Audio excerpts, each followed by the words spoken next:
As the great Buddha once wisely said, "The mind is everything. What you think, you become." In this life, the way we see the world is not determined by the world itself, but by the lens of our mind.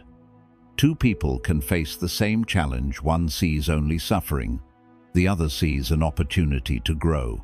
This difference is not in the situation, but in the way the mind has been trained. Buddhism teaches us that peace and happiness are not found outside, they are cultivated within, through how we choose to perceive life. If you can reprogram your mind to see the good, you will not only protect your heart from unnecessary suffering, but also discover joy, even in the smallest moments. 1. Break free from negative traps. Awaken the mind's true power. Your mind is like a vast and fertile garden. Every day, countless seeds are being planted. Some seeds are thoughts of peace, gratitude, and love, while others are seeds of anger, worry, and fear. If you are not paying attention, the weeds of negativity will grow faster than the flowers of joy. This is because the human mind has a natural tendency to focus on threats and problems, something psychology today calls the negativity bias. Our ancestors needed this bias to survive danger, but in modern life, it often traps us in cycles of overthinking, complaint, and dissatisfaction. The very first step to reprogramming your mind is awareness. Without awareness, your mind will run on autopilot, dragging you into dark corners without you even realizing it. Buddhism calls this practice mindfulness, being fully present, observing your thoughts and emotions without judgment. Imagine sitting quietly and noticing a thought arise. Nothing ever goes right for me. Normally, you would fuse with that thought, believe it, and let it shape your mood. But when you are mindful, you simply notice it, as if you were watching a cloud pass through the sky. You don't chase it, you don't fight it, you just see it for what it is, a passing event in the mind, not a permanent truth. This act of noticing creates a powerful gap between you and your thoughts. In that gap, freedom is born. You realize you are not your thoughts, you are the awareness that observes them.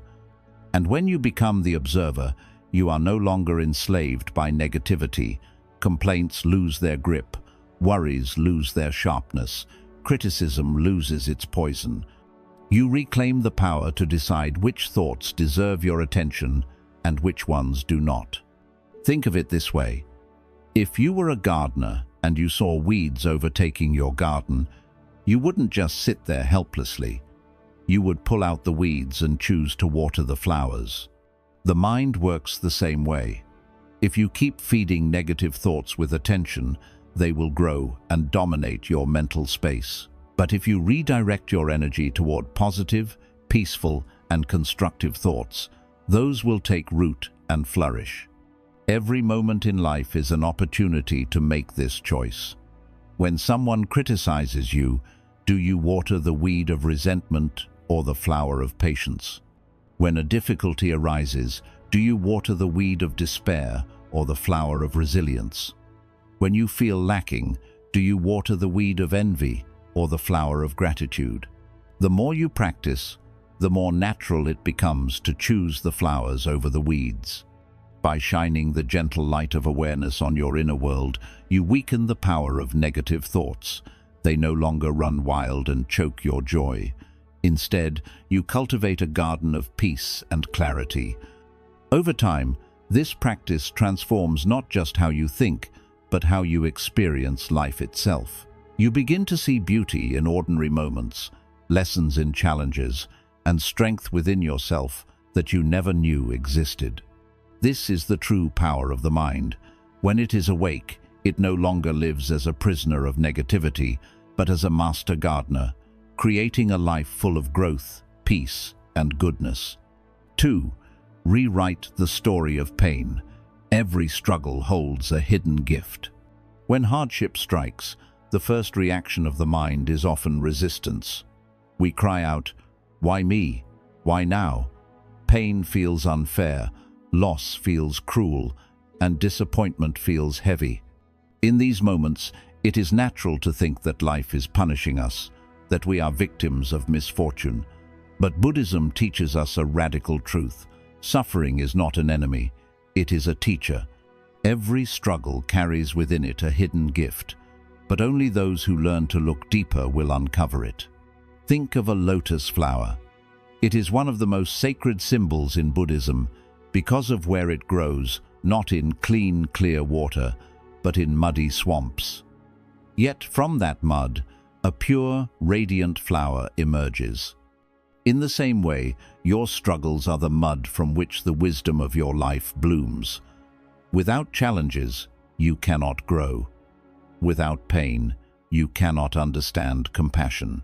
Without loss, you cannot appreciate presence. The secret lies in reframing the story your mind tells you about pain. Instead of asking, "Why did this happen to me?" train your mind to ask, "What is life teaching me here?"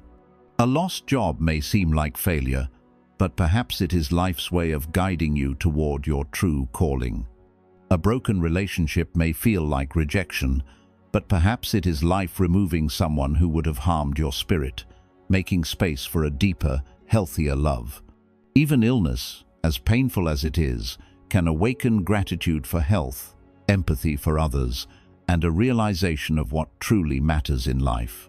This doesn't mean pain is easy or that suffering should be welcomed blindly. Buddhism never asks us to deny our human emotions. It is okay to cry, to feel the sting of heartbreak, to sit in grief. But alongside those feelings, there is an invitation to see beyond the surface. Every difficulty contains two layers, the pain itself and the story we tell ourselves about that pain. The first layer, we cannot always control life, brings challenges, whether we like it or not. But the second layer is in our hands. If you tell yourself, "This pain is the end of me," it will break you. But if you tell yourself, "This pain is shaping me into someone wiser and stronger," then the same suffering becomes a source of growth. Think of great spiritual teachers, thinkers, and even ordinary people you know who carry remarkable strength and compassion. If you look closely, almost every one of them has been through struggle.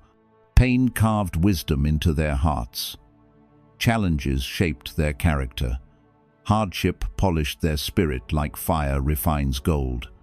Life's toughest moments, when seen with awareness, are not punishments, they are preparations. They are molding you into the person you are meant to be. Even in your daily life, you can practice this reframing.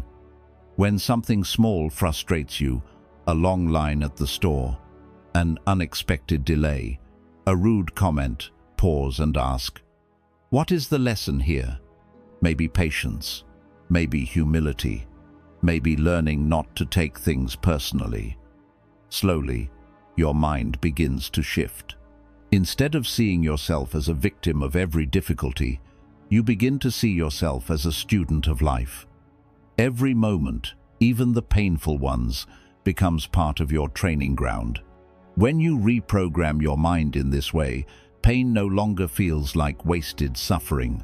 It becomes meaningful. It becomes a source of wisdom. It becomes a teacher guiding you toward resilience, empathy, and strength. You stop asking life to be easier, and instead, you ask to be stronger.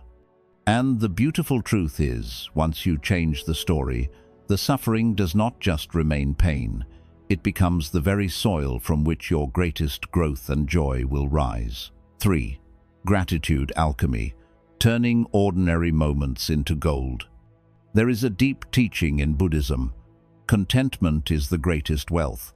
Many people chase happiness as if it were hidden in distant achievements, future successes, or possessions they do not yet own.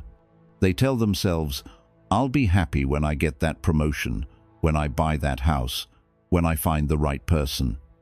But this way of thinking traps the mind in endless craving, always reaching for something else, never fully arriving in the present moment. Gratitude breaks this cycle. Gratitude is the art of realizing that what you already have is enough, that every breath, every sunrise, every small act of kindness is a treasure. Think about it. If you cannot find joy in what you already have, what makes you believe you will find it in what you don't? A person without gratitude is like someone standing in a beautiful garden, but only noticing the weeds, blind to the colors and scents around them. But when you cultivate gratitude, you reprogram your mind to focus on the blossoms instead of the thorns. Suddenly, ordinary moments become extraordinary. A sip of clean water feels like a blessing. A conversation with a friend feels sacred. The warmth of sunlight on your skin feels like a gift from the universe. Gratitude is not about ignoring your struggles or pretending that life is perfect. It is about choosing to also see the good that exists alongside the struggles. Even in suffering, there is always something to be grateful for. The Buddha often spoke about the preciousness of human life itself, the fact that you are alive, breathing, conscious, and capable of awakening is already a miracle. Out of billions of possibilities, here you are, walking this earth with the chance to learn, love, and grow. To see this truth clearly is to hold gratitude in your heart every day. A powerful way to practice gratitude is to turn it into a daily ritual. Each morning or evening, pause and name 3 things you are thankful for. At first, your mind might point to big things, your family, your health, your opportunities. But as you practice more, you will begin to notice the small, overlooked blessings. The sound of birds in the morning, the comfort of your pillow, the kindness of a stranger who held the door open. These simple recognitions slowly rewire your brain. Neuroscience today confirms what Buddhism has taught for centuries. What you focus on, you strengthen. By focusing on gratitude, your brain begins to naturally seek out the positive. Over time, gratitude becomes not just something you practice, but something you are. Think of gratitude like alchemy. In ancient times, alchemists sought to turn base metals into gold. Gratitude does this with your life. It takes ordinary, even difficult moments and turns them into something valuable. A long wait in traffic can become a chance to breathe and reflect. A hard day at work can become a reminder of your resilience. A challenge can become an opportunity to appreciate the strength you never knew you had. Gratitude transforms the way you interpret life, making you richer without needing a single coin. And here is the most beautiful part: gratitude multiplies. The more you practice it, the more blessings you begin to see. It's as if life is constantly showering you with gifts, but you only notice them once your eyes are open. You realize that you don't need to wait for happiness. You can choose it in this very moment by being thankful for what already surrounds you. Buddhism teaches us that the mind is like a mirror. If you focus only on what is missing, the reflection will always look incomplete. But if you focus on what is already here, the reflection becomes full of light. Gratitude is the lens that allows you to see abundance instead of lack, peace instead of restlessness, joy instead of complaint. And when gratitude fills your heart, every step feels lighter, every breath feels sacred, and every day becomes a treasure to be lived fully. 4. Surrender the chains. Find strength in letting go. One of the greatest sources of human suffering is our desperate attempt to control what cannot be controlled. We cling tightly to our plans, our expectations, and the way we think life should unfold. When things go differently, when people leave, when events do not follow the story we wrote in our minds, we feel pain not only because of what happened, but because we refuse to let go. Buddhism teaches us that this clinging is like tying chains around your own heart. The more you resist impermanence, the heavier those chains become. Imagine holding a rope tightly while someone is pulling it from the other end. The tighter you grip, the more your hands burn, the more pain you create for yourself. The instant you release the rope, the struggle ends. Life works the same way. We suffer not just because of events themselves, but because of our refusal to release them. We want life to be permanent, but Buddhism reminds us that impermanence is the very nature of existence. Seasons change, rivers flow, flowers bloom and wither, people come and go. To cling is to fight against reality. To let go is to align with it. Letting go does not mean giving up or becoming careless. It means loosening the grip of control, accepting that change is natural, and finding freedom in surrender. Consider the times in your life when plans fell apart. Perhaps a dream job slipped away, a friendship faded, or a relationship ended. At first, it may have felt like the end of the world. But looking back, haven't many of those moments redirected you to something greater, something you never would have found had life gone your way?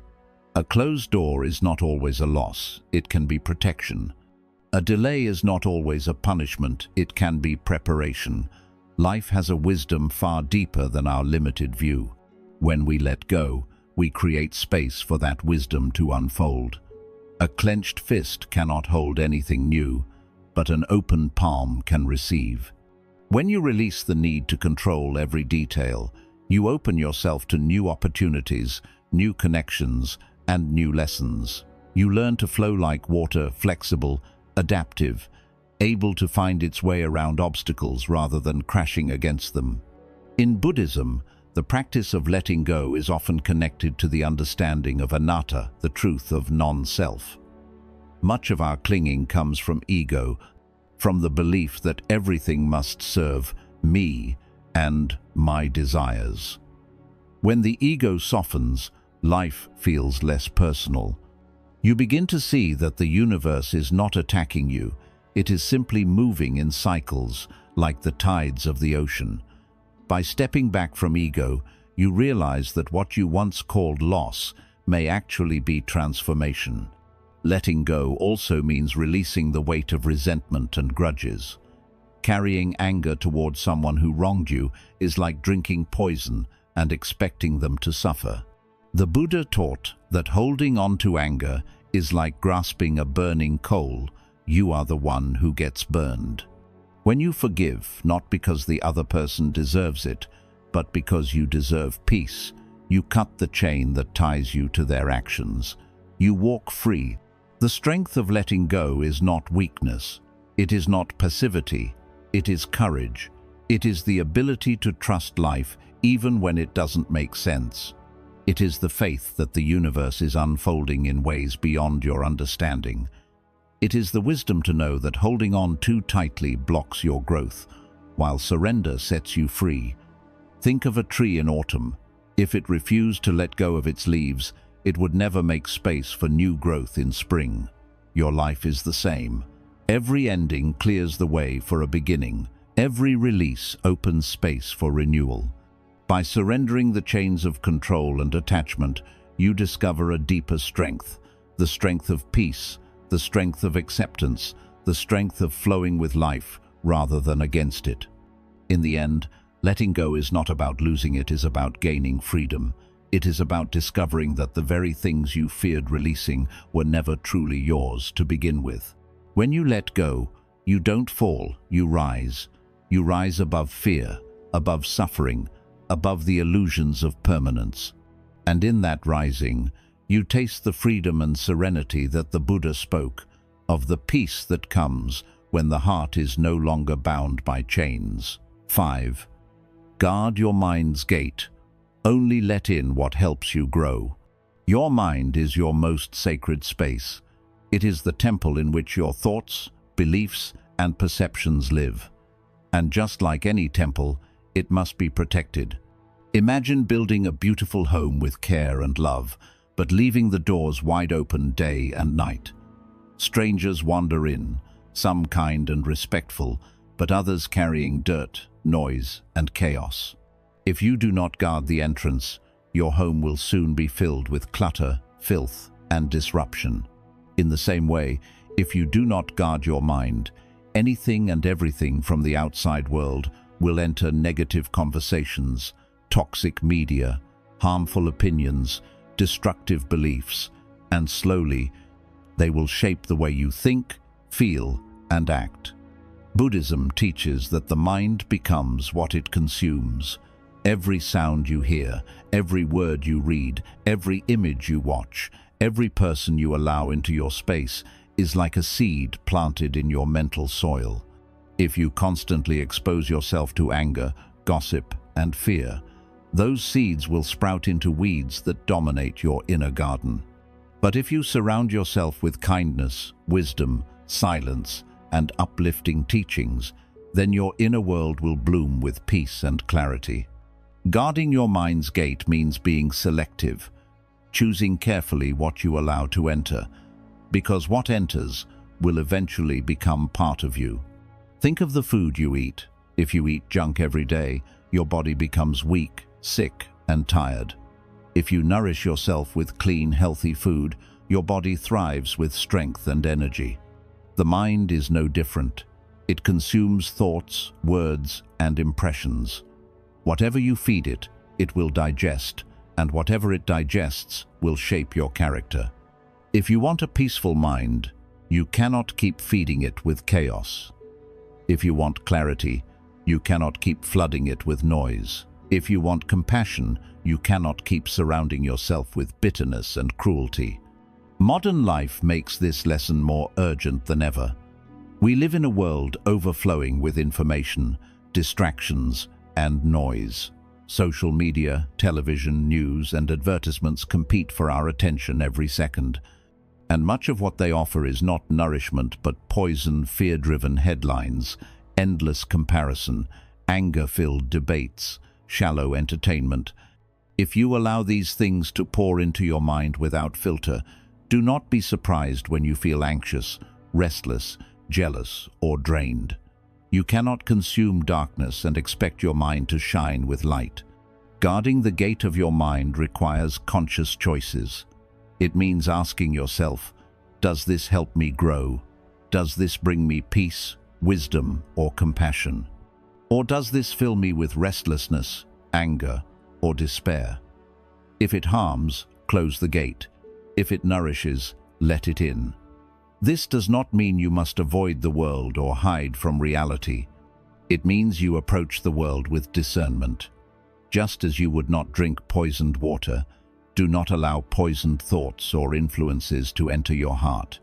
In Buddhism, there is a practice called right association, choosing wisely the company you keep. The people you spend time with influence your thoughts more than you realize. If you surround yourself with complainers, you will soon complain. If you spend time with those who gossip, you will find yourself speaking poorly of others. But if you walk with the wise, you too become wise. If you share space with those who practice kindness, patience, and mindfulness, those qualities will naturally grow in you. The Buddha once said, "If you cannot find a good companion, walk alone, like an elephant roaming the forest." This is a reminder that it is better to walk alone in peace than to walk with those who drag your spirit downward. Guarding your mind also means protecting the inner dialogue you have with yourself. Often, the harshest voices come not from others but from within. Pay attention to the way you speak to yourself in your thoughts. Do you constantly criticize, doubt, or belittle yourself? These are also weeds, and they enter because you left the gate unguarded. Replace them with seeds of compassion and encouragement. Speak to yourself the way you would speak to someone you love. Tell yourself, "I am learning, I am growing, I am worthy of peace." When you plant such seeds, your mind becomes a place of refuge instead of a battlefield. Another powerful practice in guarding the mind is silence. In silence, you take control of the gates. You stop the flood of unnecessary words, images, and noise, and you allow your mind to breathe. Even a few minutes each day spent in silence, without devices or distractions, can reset your mind and remind you of its natural clarity. Silence is like cleaning the temple of your mind. It removes the dust and makes space for wisdom to shine. Think also of nature. When you step into a forest, sit by a river, or watch the stars, notice how your mind feels lighter and calmer. That is because nature plants seeds of peace. The sound of birds, the sight of trees, the flow of water, all of these are pure, natural food for the mind. By spending time in such environments, you strengthen the positive seeds within yourself and weaken the pull of negativity. Guarding your mind is not about perfection. You will encounter negativity. You will sometimes consume things that are not healthy for the soul, but the key is awareness. If you notice what is entering, you can choose whether to keep feeding it or to stop. Over time, you become like a wise gatekeeper, welcoming what is good, closing the door to what is harmful, and always remembering that you are the one in charge of your inner world.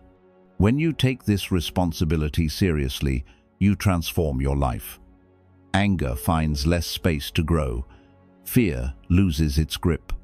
Jealousy and envy fade. In their place, peace, gratitude, and compassion begin to flourish. Your mind becomes a sacred space, a temple filled with light, because you have guarded its gate with wisdom. And here lies the most profound truth.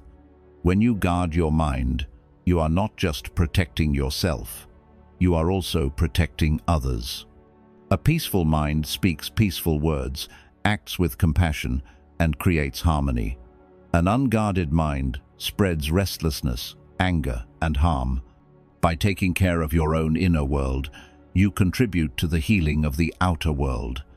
This is the ripple effect of guarding your mind's gate. So ask yourself daily, what seeds am I allowing into my mind today?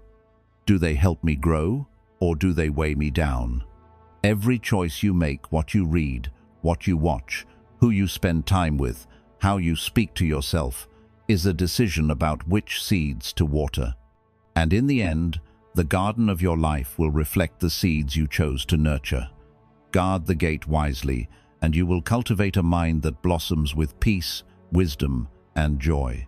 6. The heart of compassion. Train your mind to love without limits. One of the most powerful ways to reprogram your mind to see the good in life is to train it in compassion. Buddhism teaches that compassion, what we call karuna, is not just a feeling of pity or sympathy. It is a deep recognition of our shared humanity, the understanding that all beings seek happiness and wish to be free from suffering, just like you. When you live with compassion, your mind begins to soften, your heart begins to open, and your entire perspective on life shifts. Instead of seeing problems and enemies everywhere, you begin to see people, situations, and even challenges with eyes of understanding and love. But compassion is not something that appears out of nowhere. It is like a muscle. It grows stronger with practice. The Buddha gave us a profound practice for this called metta bhavana, or loving-kindness meditation. It is a simple but life-transforming exercise. You sit quietly and silently repeat phrases of goodwill, beginning with yourself. May I be happy. May I be healthy. May I live with ease. Once you have planted this seed within yourself, you extend it outward to your loved ones. May you be happy. May you be healthy. May you live with ease. Then to strangers, and eventually even to those who have hurt you. Finally, you extend it to all beings without limit. May all beings everywhere be happy, healthy, and free from suffering. At first, this may feel difficult. Your mind might resist. Perhaps you carry anger, resentment, or fear towards certain people. But here is the truth. When you refuse to let compassion grow, it is not others who suffer most, it is you. Carrying hatred or resentment is like holding on to burning coals, hoping they will hurt someone else. Compassion, on the other hand, releases that coal. It frees you. It reprograms your mind to look beyond judgment and to see the humanity in others. Think of a time when someone hurt you. The natural reaction of the untrained mind is to hold on to that wound, to replay it, to let it become a lens through which you see that person. But when you practice compassion, you begin to ask, what pain might they be carrying that made them act this way? what fear or ignorance might have shaped their behavior. This doesn't excuse harm, but it helps you understand it. And understanding is the soil in which forgiveness and peace can grow. Compassion also changes the way you see yourself. Many people carry heavy chains of self-criticism. They speak to themselves in ways they would never speak to a friend. I'm not good enough. I always fail. I don't deserve love. These are deep wounds, and without healing them, it is difficult to offer genuine compassion to others. This is why Buddhist practice begins with sending loving kindness to yourself. Because when your own heart is nourished, it naturally overflows to others. By repeating to yourself, "May I be happy, may I be free from suffering," you slowly reprogram your mind to see yourself not as an enemy but as a friend. And when you become your own friend, the entire world begins to look friendlier. Science now confirms what Buddhism has long taught. Compassion changes the brain. Studies on loving-kindness meditation show that it activates parts of the brain connected to empathy and emotional regulation. Practitioners not only feel calmer and happier, but also respond to stress with more resilience. This means that compassion is not just a spiritual idea, it is a practical tool for reshaping your mind and your life. Think of how compassion changes daily life. A driver cuts you off on the road. Instead of immediately reacting with anger, you pause and think, perhaps they are rushing to the hospital, or perhaps they too are struggling with stress. Compassion stops you from poisoning your own mind with rage. Or imagine a co-worker being rude. Instead of labeling them as a bad person, you remind yourself, this is a human being, just like me, carrying burdens I cannot see. Compassion doesn't mean allowing harm or staying silent in the face of injustice. It means responding without hatred, with wisdom and care. Compassion also deepens your connection with the world. When you walk through life with a compassionate lens, the suffering of others is no longer invisible to you. You notice the old man struggling to carry his groceries, the child who looks lonely at school, the stranger whose eyes carry unspoken sadness, and instead of turning away, your heart moves toward them. Even a small act, a smile, a kind word, a helping hand becomes an offering of compassion. And here is the miracle. When you give compassion, you also receive it. Helping others heals you. Lifting someone else's spirit lifts your own. In Buddhism, there is also the teaching of mudita, or sympathetic joy. This is the ability to feel genuine happiness for the success and joy of others, rather than envy or comparison. When someone else thrives, instead of thinking, "Why not me?" you think, "How wonderful that they are happy." This too is compassion, a compassion that extends not only to suffering but also to joy. When you cultivate this, jealousy and bitterness lose their power over you. You begin to see goodness everywhere, even in the happiness of others. Compassion reprograms your mind in a radical way. The untrained mind sees the world as full of enemies and obstacles. The compassionate mind sees the world as full of fellow travelers, each carrying their own burdens, each seeking their own happiness. This shift changes everything. Suddenly, life feels less hostile. You are less reactive, less defensive, less consumed by judgment. Instead, you walk with softness, with patience, with peace. But compassion must be practiced daily, like watering a plant. The more you practice, the stronger it grows. Begin small. Offer loving kindness to yourself each morning. Speak gently to yourself when you make mistakes. Offer silent blessings to people you meet throughout the day. When someone tests your patience, pause and remember they too are human. Slowly, compassion becomes not something you do, but something you are. It becomes your natural state. And here is the deepest truth. Compassion is limitless. The heart has no boundary, except the ones the mind creates. When you remove those boundaries, your compassion can extend to all beings, to people, to animals, to nature, to the entire universe.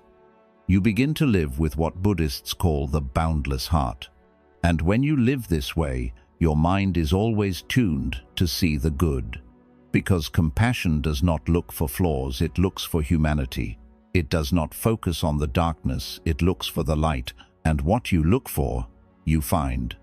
When you train your mind in compassion, you transform the way you experience the world. Instead of living in suspicion, fear, and judgment, you live in understanding, patience, and love. Compassion dissolves barriers, heals wounds, and creates a mind that naturally seeks goodness. And when your mind is filled with compassion, life itself begins to feel more beautiful, more meaningful, and more free. 7. See the light everywhere. Become what you choose to focus on. The Buddha once said, "What you think, you become. What you feel, you attract. What you imagine, you create." These words hold a truth so profound that if you truly lived by them, your entire existence would change. The reality you experience every day is not simply the world out there. It is the world filtered through the lens of your own mind. And the lens you choose to use, whether it is colored by fear, anger, hope, or love, determines what you see and, ultimately, who you become. Think of two people walking down the same street on the same day. One sees only noise, dirt, and irritation. The other notices a child laughing, a tree swaying in the wind, the kindness of a stranger holding a door. The world is the same, but their experiences are completely different. Why? Because perception is reality. What you focus on grows larger, and what you ignore fades into the background. Your mind is not a passive camera recording life. It is an active painter, coloring everything with the brush of your attention. Most people go through life unaware of this truth. They let their focus drift automatically toward the negative. They scroll through news feeds full of fear, watch entertainment drenched in violence, dwell on the flaws of others, and replay their own mistakes over and over. And then they wonder why life feels heavy, why hope is dim, why joy feels rare. They do not realize that the darkness they see is not just in the world, it is in the lens they are using. But the mind can be trained. You can reprogram it to seek light instead of darkness, beauty instead of ugliness, opportunity instead of despair. This does not mean denying pain or pretending the world is perfect. Buddhism never asks us to live in illusion. Instead, it invites us to balance, to acknowledge suffering, but also to notice joy, to see imperfection, but also to see potential. Life is always both shadow and light. Where you focus determines the quality of your journey. Consider how the sun rises every day. Even if clouds cover the sky, even if storms rage, the sun is always there, shining above. The same is true of goodness in life. There will always be cruelty, loss, and struggle. But there will also always be kindness, growth, and beauty. If you train your mind to look for the sunlight, you will find it even in the darkest storm. And the more you focus on the light, the more warmth it brings into your life. Seeing the light everywhere begins with small choices. When someone criticizes you, you can choose to focus on the insult, or you can focus on the fact that their words are a reflection of their pain, not your worth.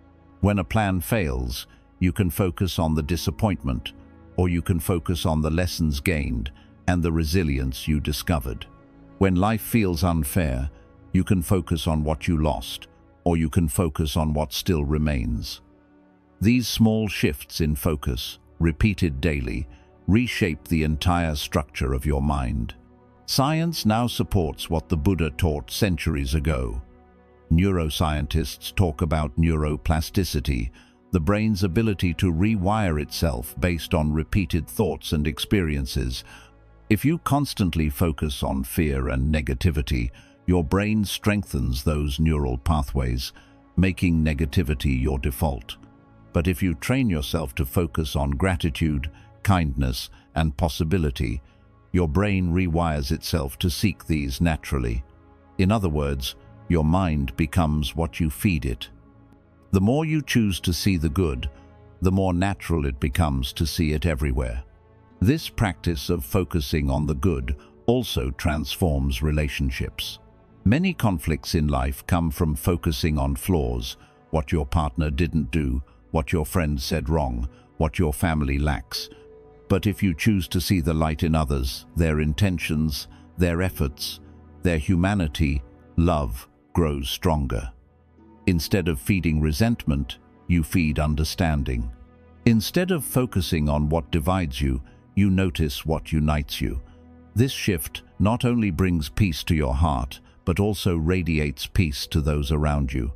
And here lies another truth. What you focus on in others, you also awaken in yourself. If you constantly look for faults in people, you train your mind to be critical and harsh. If you look for goodness in people, you train your mind to be compassionate and kind. In this way, seeing the light is not just about perception, it is about transformation.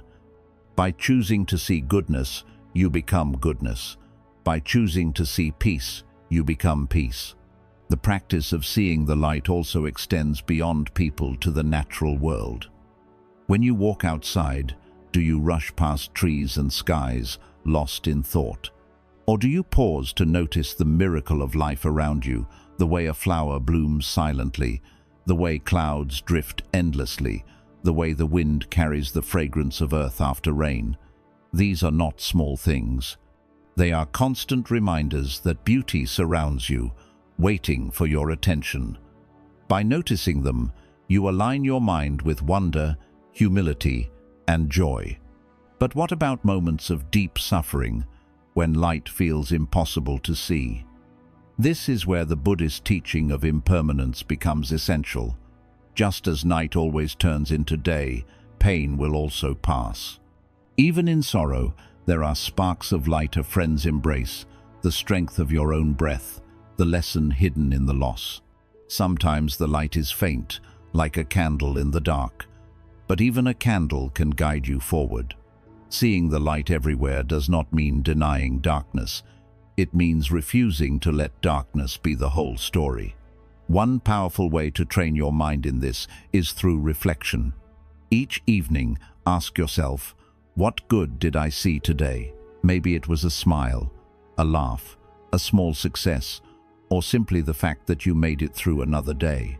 Write it down, hold it in your heart, and let it remind you that no matter how difficult life may be, there is always something worth noticing. Over time, this practice becomes second nature. Your mind begins to scan for goodness automatically, like a compass pointing toward peace. Seeing the light everywhere is also about choice in the present moment. The Buddha often emphasized the power of mindfulness, being fully aware of here and now. When you are mindful, you notice details you would otherwise miss. The taste of food, the sound of rain, the touch of the wind, all become rich with meaning. This simple awareness turns ordinary life into a treasure. It reveals that the light is not hidden, it is always here, waiting for you to look. And remember, you are not just the one who sees light, you can also be the light for others. When you choose kindness, when you speak gently, when you extend compassion, you become a source of goodness in someone else's story. Sometimes your smile may be the only light someone sees that day. Sometimes your patience may be the gift that eases another's burden. The light you choose to see is the same light you begin to share, and the more you share it, the brighter the world becomes. Ultimately, this lesson is about responsibility. You cannot always control what happens in life, but you can always control where you place your focus. If you dwell in bitterness, you become bitter. If you dwell in gratitude, you become grateful. If you dwell in fear, you become fearful. If you dwell in love, you become love itself. This is the law of the mind. You become what you see. So, train yourself daily to see the light. When you wake in the morning, notice the gift of breath. When you encounter a challenge, look for the lesson. When you meet someone, search for their humanity before their flaws. When you walk in the world, let your eyes rest on beauty instead of ugliness. These small choices, repeated over time, will shape you into someone who not only sees the good, but radiates it. And when you live this way, life itself transforms. The world may still carry suffering, but your mind will no longer be a prisoner of it. You will walk with peace in your heart, clarity in your mind, and compassion in your actions. You will see the light everywhere, not because the world has changed, but because you have. And in seeing it, you will become it. 8. Train your inner vision. The world reflects the mind you carry. There is a saying in Buddhism, we do not see things as they are, we see them as we are. This truth is often overlooked, yet it is one of the most powerful insights you can ever discover. The world you experience every day is not simply an external reality, it is a mirror of your inner state. If your mind is restless, the world will appear chaotic. If your heart is heavy, the world will seem cruel. But if your mind is calm, the world feels peaceful. If your heart is open, the world shines with kindness. To reprogram your mind to see the good in life, you must learn to train your inner vision, because what you carry inside shapes everything you see outside. Think of a pair of glasses. If the lenses are smudged, cracked, or darkened, the entire world will appear distorted. But the distortion is not in the world, it is in the lens. The mind works the same way. Anger, fear, envy, and resentment are like stains on the lens of your perception. They blur your vision, causing you to see negativity everywhere. On the other hand, compassion, gratitude, and mindfulness polish the lens, allowing you to see with clarity and balance. When your vision is clean, you notice beauty in places you once overlooked. You see opportunities in challenges, blessings in difficulties, humanity in strangers, and light even in the shadows. Training your inner vision begins with self-awareness. Ask yourself, what lens am I wearing right now? If you notice yourself interpreting every event in the worst possible way, if you find yourself always expecting harm or disappointment, that is not the world speaking, it is your mind coloring the experience. Awareness allows you to catch yourself in these moments and gently shift the lens. For example, instead of thinking, "This setback proves I am a failure," you can shift to, "This setback is showing me a new path." Instead of thinking, "People cannot be trusted," you can shift to, "Some people struggle with their own pain, but kindness still exists." This shift in vision changes everything, because the mind shapes the meaning of what you see. Consider two travelers caught in a storm. One curses the rain, sees only misery, and remembers the trip as ruined. The other marvels at the power of nature, feels refreshed by the water, and remembers the same day as magical. The storm was the same, the inner vision was different, and that difference created two completely different realities. This is the power of perception. The storm outside is far less important than the storm or the peace inside. In Buddhist practice, meditation is a way to polish this inner vision. When you sit in stillness, observing your breath and your thoughts, you slowly learn that your mind is like a sky, vast, open, unbroken. Thoughts and emotions are like clouds, they come and go, sometimes dark, sometimes light.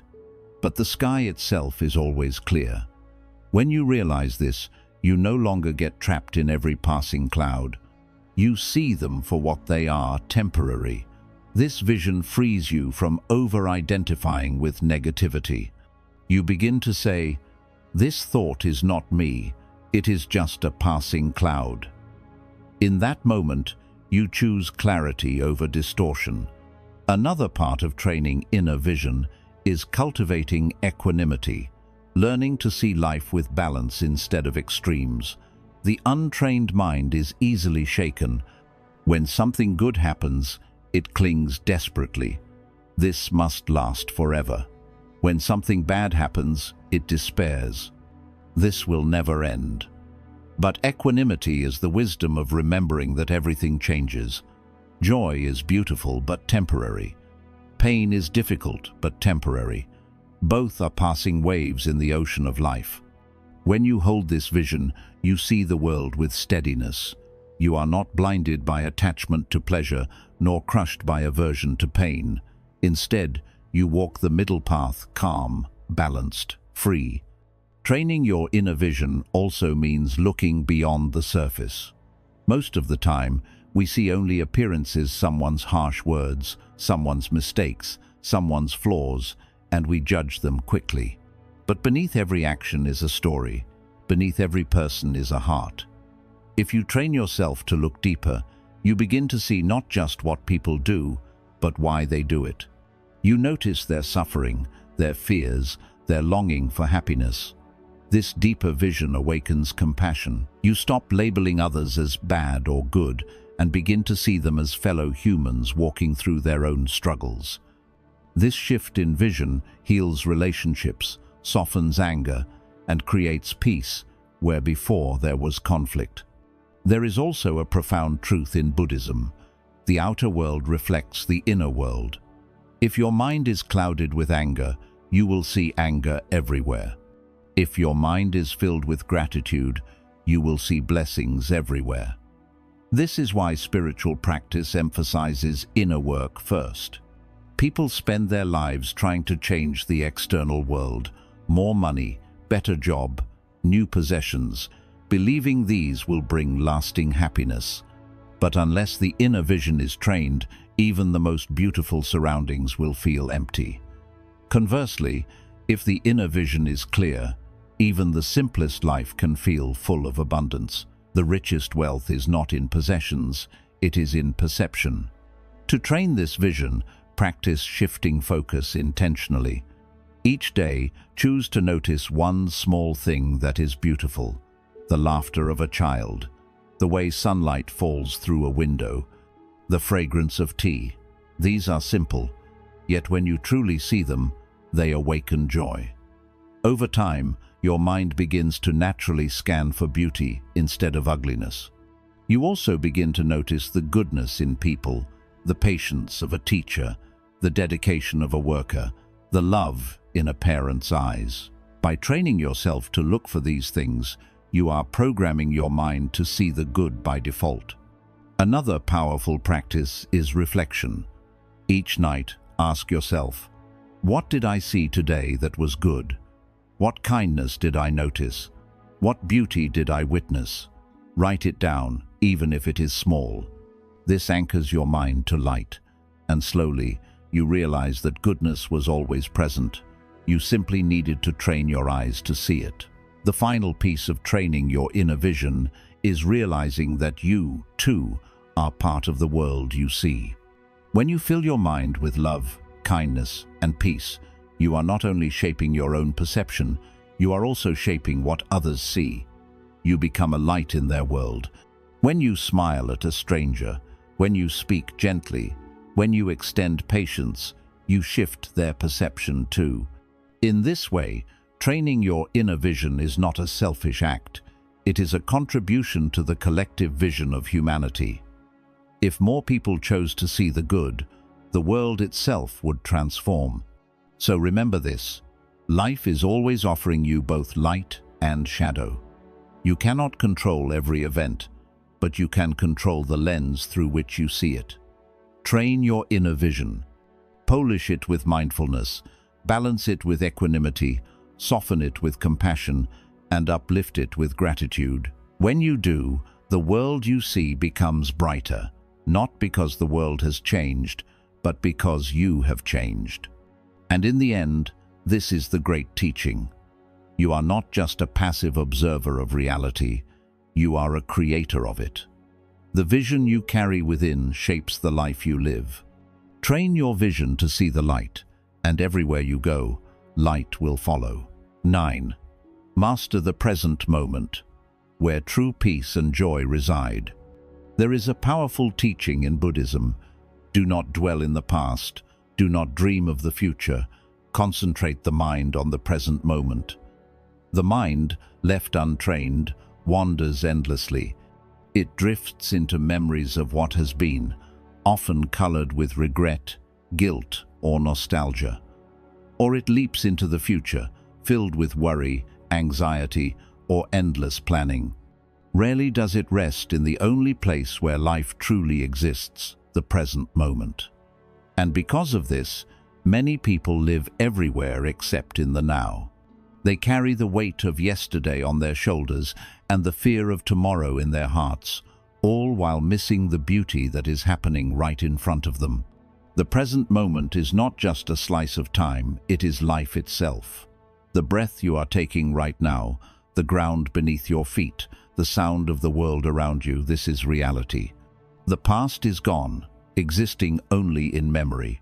The future has not yet arrived, existing only in imagination. The present moment is the only place where you can act, the only place where you can choose peace, and the only place where joy can be truly experienced. To reprogram your mind to always see the good, you must learn to master the present moment, for it is here that goodness lives. Imagine sitting down to eat a meal. The food is fresh, nourishing, and full of flavor. Yet your mind is elsewhere, thinking about an argument you had yesterday, or worrying about the work you must finish tomorrow. You eat, but you do not taste. You are alive, but you are not present.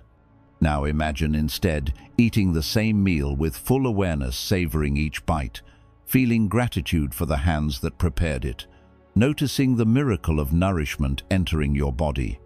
The same meal becomes an entirely different experience. The difference is not in the food, but in your presence. This is the essence of mindfulness, living fully in the now.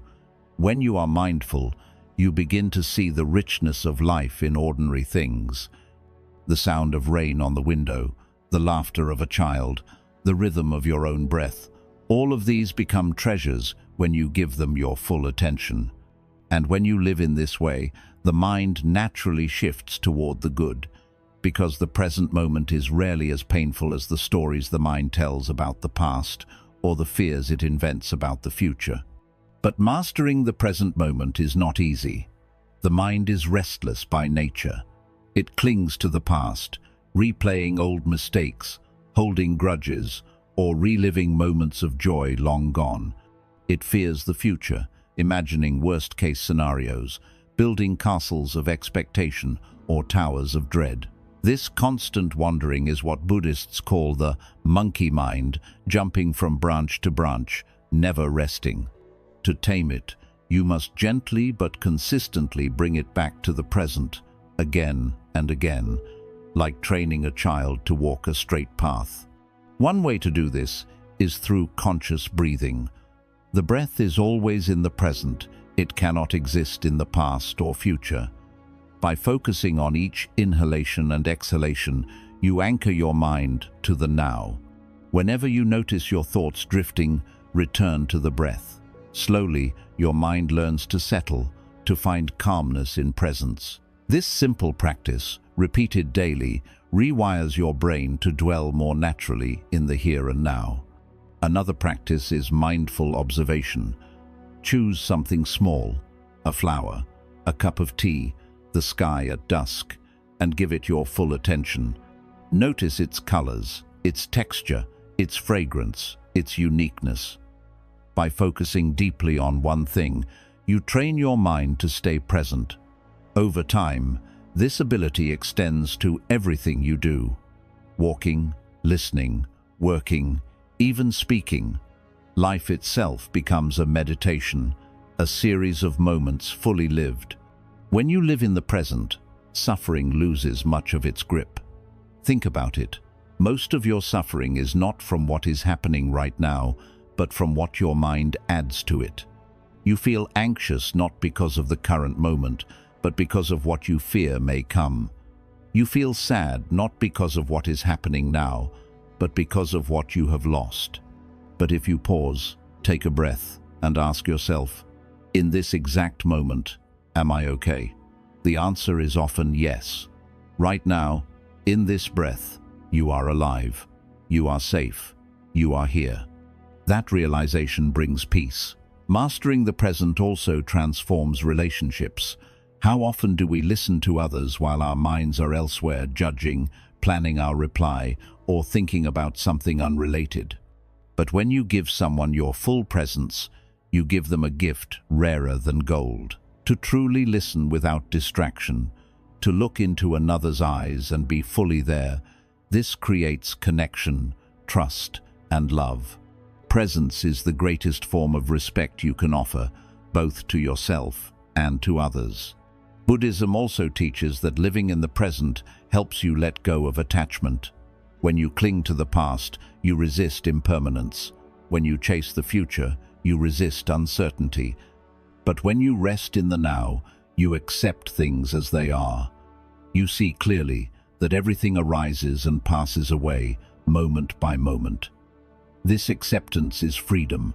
It frees you from the chains of regret and the prison of worry. It allows you to live lightly, flowing with life instead of fighting against it. There is another gift hidden in the present moment: joy. Not the fleeting joy of external pleasure, but a deep, abiding joy that arises simply from being alive. When you are present, you notice the miracle of existence itself. You realize that every breath is a gift, every heartbeat a wonder, every sunrise a blessing. This joy does not depend on circumstances, it depends only on awareness.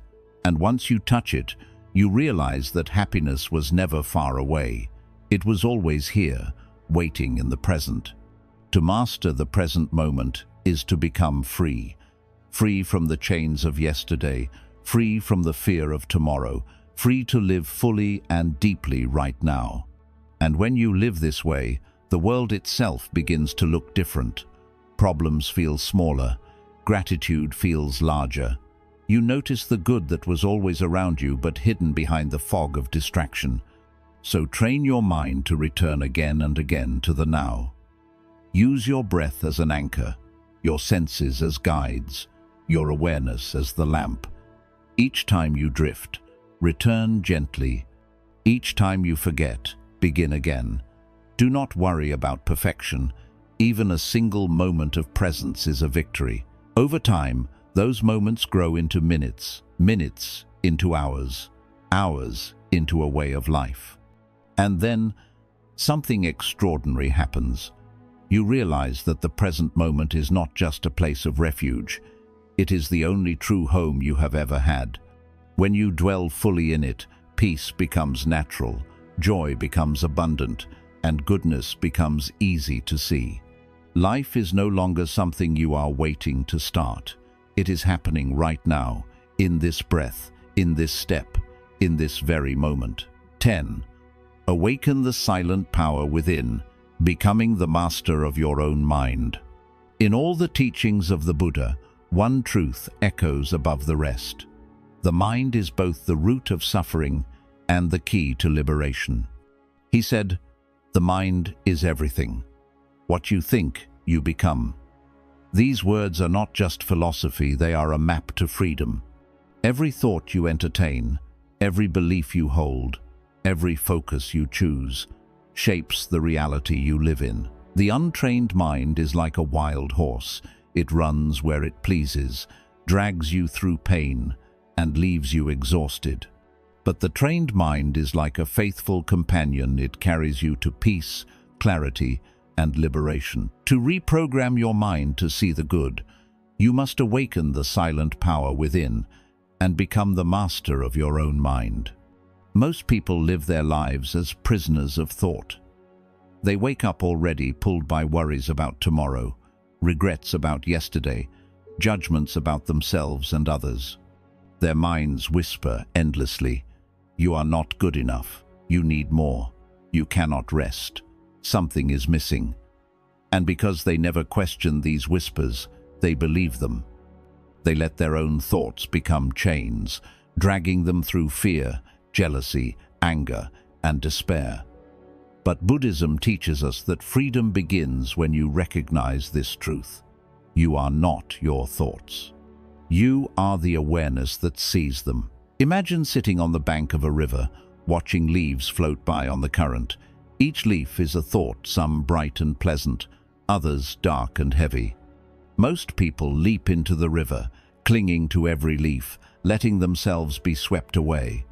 But the trained mind learns to sit still, to watch the leaves drift past without clinging.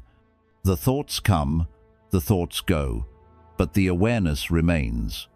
When you realize this, you discover a power deeper than any thought, the power of presence. This realization is not small, it is the turning point of life. Because once you know you are not your thoughts, you can choose which ones to believe, which ones to let go, and which ones to nurture. You become the gardener of your mind, no longer at the mercy of weeds, but consciously cultivating seeds of peace, gratitude, and compassion. This is mastery, not control in the sense of force, but freedom in the sense of clarity. But how do we awaken this power?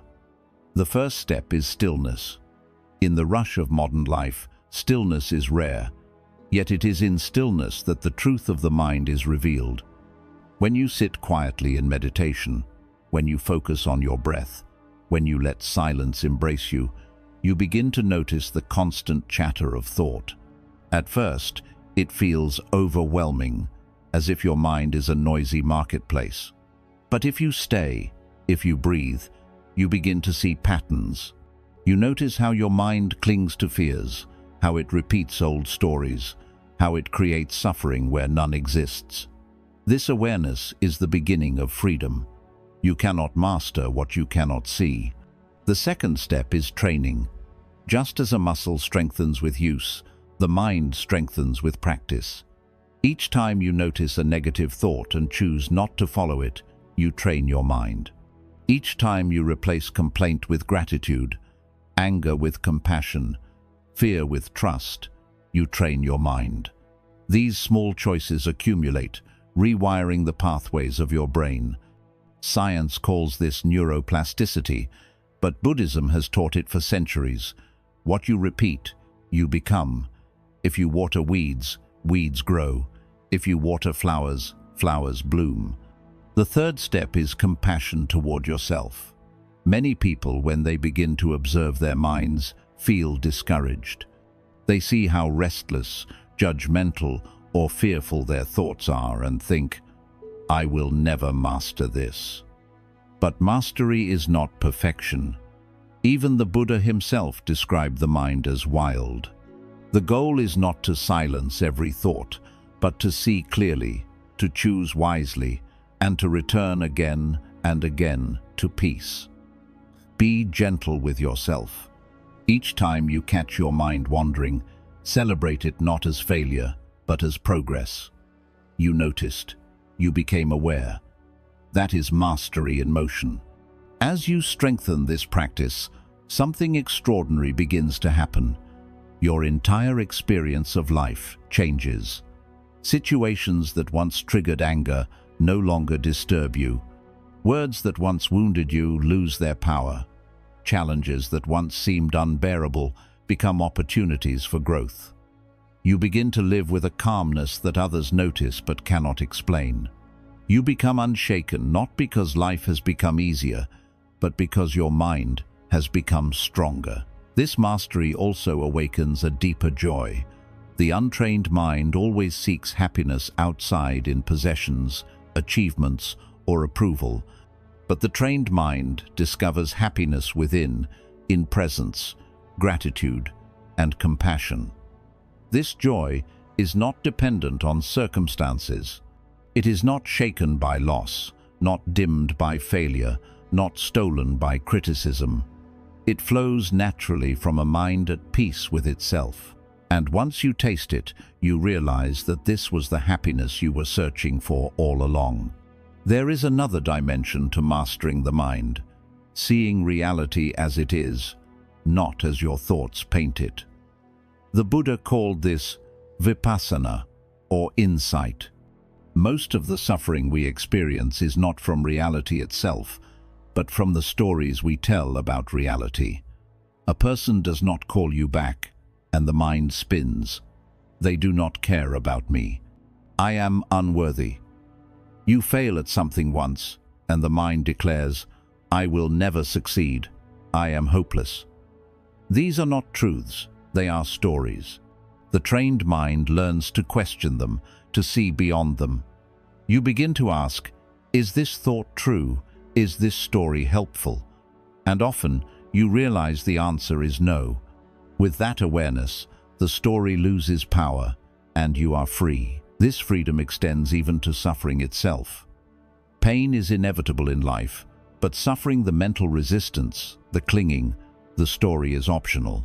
When your mind is trained, you can experience pain without letting it consume you. You can acknowledge sadness without drowning in it. You can face challenges without collapsing under them. This is not coldness, it is clarity. It is the strength of one who sees life as it is and chooses peace anyway. And here lies the greatest secret. Mastering your mind is not just for yourself. When your mind is peaceful, your actions become peaceful. When your mind is compassionate, your words become compassionate. You become a source of light in the lives of others. People feel safe around you, uplifted by you, inspired by you. In this way, your inner mastery radiates outward, healing not only your world, but also the world of those you touch. Think of a candle. Alone, it shines softly, but when placed among others, it can light an entire room. Your trained mind is that candle. By mastering your own thoughts, you contribute to the collective light of humanity. This is why Buddhism says the greatest gift you can give the world is your own awakening. Because when you are free, you free others. When you are peaceful, you bring peace to others. When you see the good, you help others see it too. To awaken the silent power within, you do not need to move mountains. You need only begin with one breath, one choice, one moment of awareness. Each time you return to the present, each time you choose compassion over anger, each time you let go of fear and rest in trust, you are training your mind. Slowly, silently, your inner power grows. And one day, without realizing it, you look around and see that your life has changed. Not because the world is different, but because you are. So ask yourself, are you the prisoner of your mind or the master of it? Are you dragged by every thought, or are you the one who chooses which thoughts deserve attention? The difference is everything. For the one who masters the mind masters life itself. The Buddha taught, better than 1,000 hollow words is one word that brings peace. Let that word be the voice of your own mind. Train it, master it, awaken it. And when you do, you will discover that the silent power within you, the power of awareness, of presence, of compassion, is the greatest treasure you could ever hold. With it, you will always see the good, no matter where you are, no matter what life brings. Because when the mind is free, the whole world shines. Walk the path of stillness, discovering freedom beyond noise. In our modern world, noise has become the background music of life. Cars rushing on streets, devices buzzing with notifications, voices filling every corner of our minds, even our own thoughts racing like a storm that never ends. Most people live in this constant noise without realizing how much it consumes them. They wake up to alarms, rush through tasks, drown in endless chatter, and go to sleep with minds that refuse to rest. Silence has become rare, stillness almost forgotten. Yet Buddhism teaches that within stillness lies the deepest freedom a human being can ever experience. To reprogram your mind to see the good, to truly awaken your inner vision, you must learn to walk the path of stillness, to discover the sanctuary that exists beyond the noise. The Buddha often retreated into forests and quiet places, not to escape the world, but to see it more clearly. In silence, he discovered truths that noise hides. He saw impermanence, compassion, and liberation. He realized that peace is not something we find outside, in the perfect environment, but something we uncover within, when the dust of distraction settles and the mirror of the mind reflects clearly. To walk the path of stillness means learning to pause, to breathe, to listen deeply, and to rest in the quiet space that exists beneath every thought, beneath every sound, beneath every storm of the mind. Think of a lake on a windy day. The surface is disturbed, rippling wildly, reflecting nothing clearly. But when the wind stops, when stillness returns, the water becomes calm, and suddenly it mirrors the sky, the trees, the mountains with perfect clarity. Your mind is the same. In the noise of constant thought and distraction, reality is distorted. You see only fragments, blurred by restlessness and fear. But in stillness, the mind reflects truth as it is. You begin to see the goodness that was always present, but hidden behind the ripples of noise. But how do we enter stillness in a world that never stops moving? The first step is awareness of the noise itself. Most people don't realize how much noise they consume, hours of scrolling through endless feeds, background television, conversations that add no value, inner dialogues that repeat old wounds. Begin by noticing how much of your day is filled with noise. How often do you reach for your phone the moment silence appears? How often do you fill gaps with chatter because quiet feels uncomfortable? Awareness is the gate. Once you see the noise, you can choose differently. The second step is creating intentional pauses. Stillness does not require you to retreat to a mountain. It requires you to create moments of peace where you are. Begin small. Instead of checking your phone the moment you wake up, take 3 deep breaths and sit in silence. Instead of rushing to fill every break with distraction, let yourself simply be. Walk without headphones. Eat without a screen. Sit quietly in a room for 5 minutes, doing nothing but breathing. These small pauses are like drops of stillness that, over time, carve rivers of peace through the noise of your life. The third step is meditation. Meditation is the training ground of stillness. It is not about forcing the mind to be empty, but about learning to watch without being carried away. At first, the mind will resist. It will shout louder, flood you with thoughts, tempt you to quit. But if you persist, you discover something profound. Beneath the storm of thought, there is a sky of silence. Thoughts come and go, but awareness remains still, vast, unshaken. With practice, you begin to carry this stillness into daily life. Even in the busiest moments, a part of you rests quietly, like the calm depth of the ocean beneath crashing waves.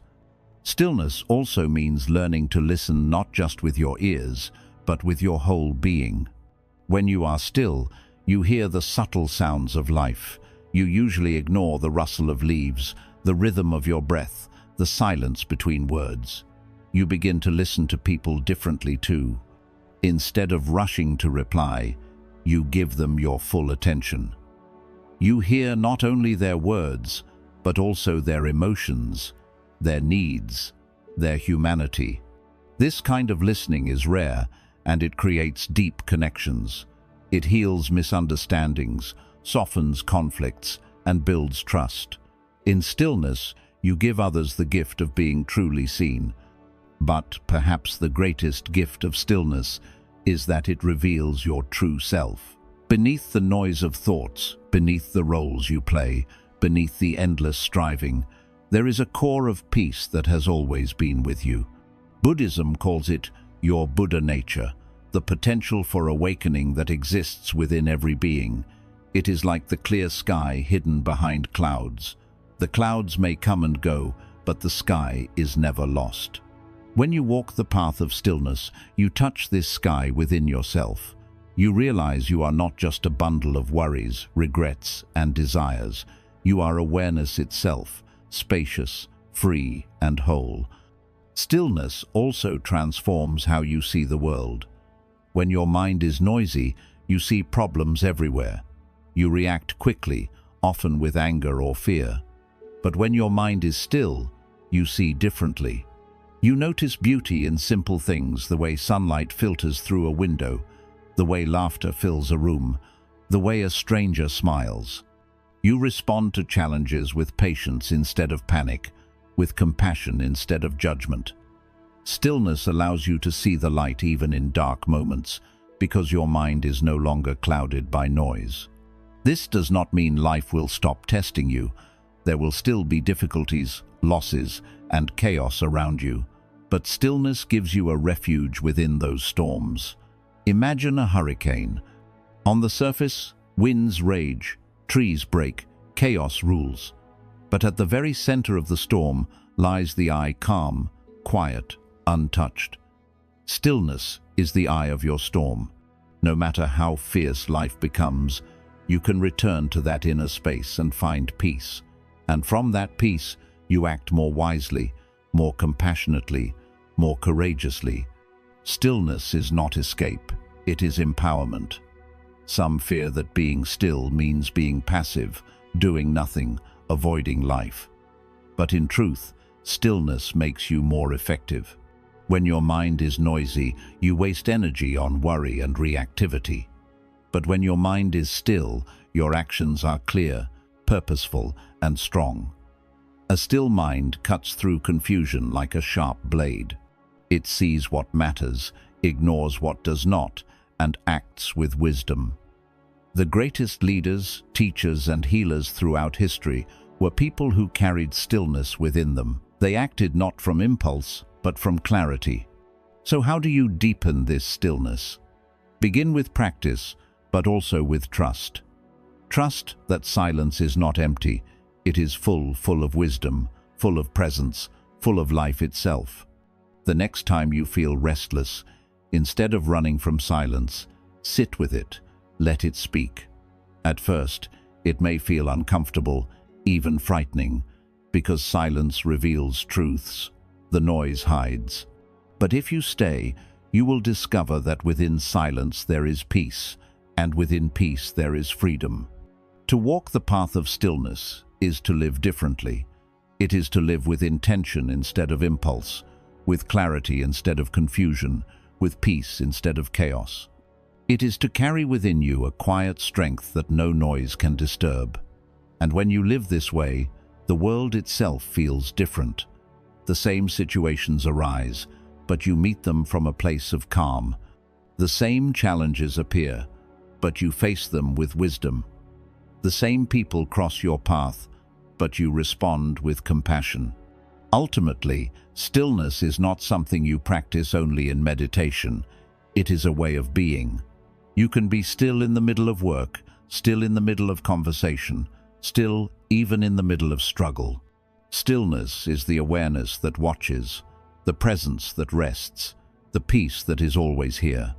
The more you connect with it, the more natural it becomes. And one day, you realize you are no longer searching for peace, you are living it. This is the gift of stillness. It shows you that peace was never something to find outside. It was always within you, waiting beneath the noise. And when you live from this stillness, you not only free yourself, but you also bring peace to everyone around you. Because the presence of a still mind is like a calm lake. It reflects truth, it soothes hearts, it inspires others to find their own calm. So walk this path daily. Pause, breathe, listen, rest. Let silence heal you, guide you, transform you. In stillness, you will see the good more clearly, love more deeply, and live more fully.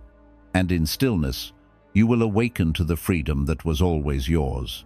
The freedom of a mind no longer ruled by noise, but resting in its true nature, vast, peaceful, and free. Embrace impermanence, finding freedom in the flow of life. One of the most profound teachings of Buddhism, and perhaps one of the hardest for the human heart to accept, is the truth of impermanence.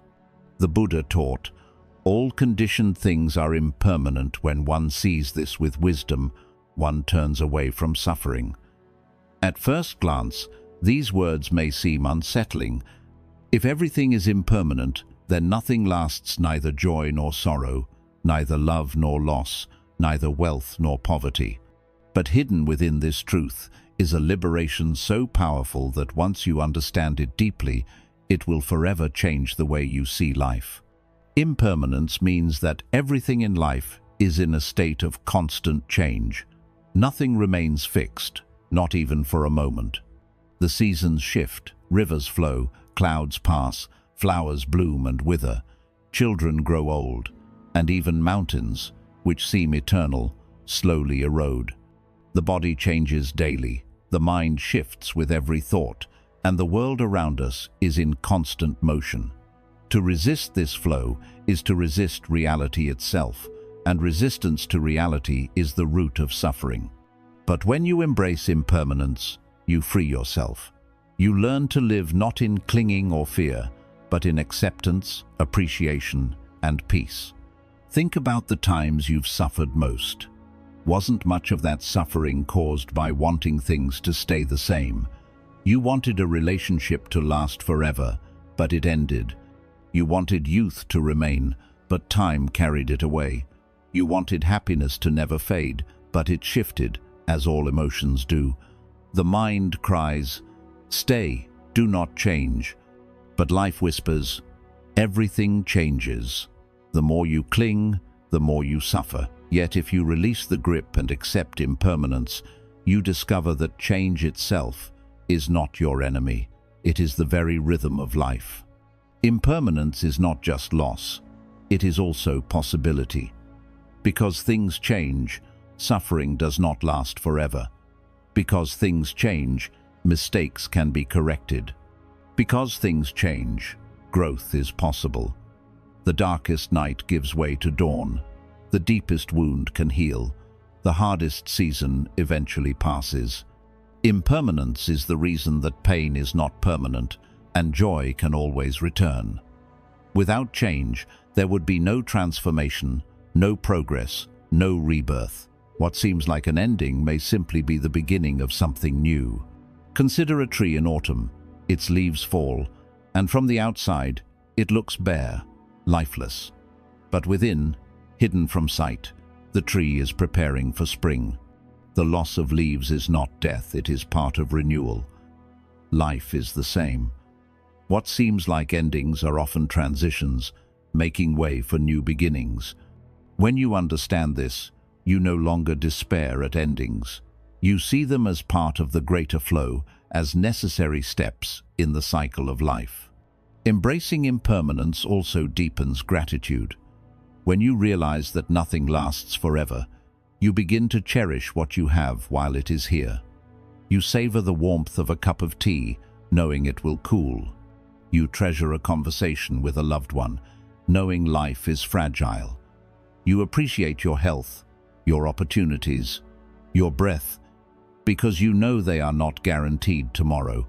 Impermanence teaches you to stop postponing happiness, to stop waiting for a better time, and to live fully in the moment you have.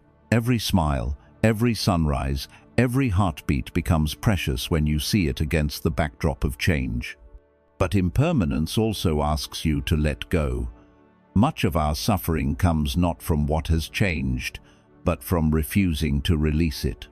We hold on to old grudges, past relationships, outdated identities, even when they no longer serve us. We cling to memories, replaying them endlessly, trying to freeze them in time. Yet clinging to the past is like trying to hold water in your fist. The tighter you grip, the faster it slips away, leaving you exhausted and empty. Letting go does not mean forgetting or not caring. It means accepting that change has occurred and allowing yourself to move forward. It means releasing the rope that burns your hands, not because you didn't love what was at the other end, but because you love yourself enough to stop the pain.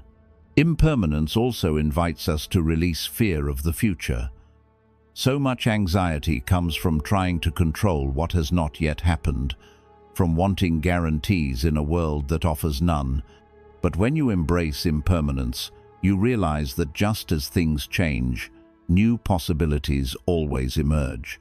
The future is not fixed, it is open.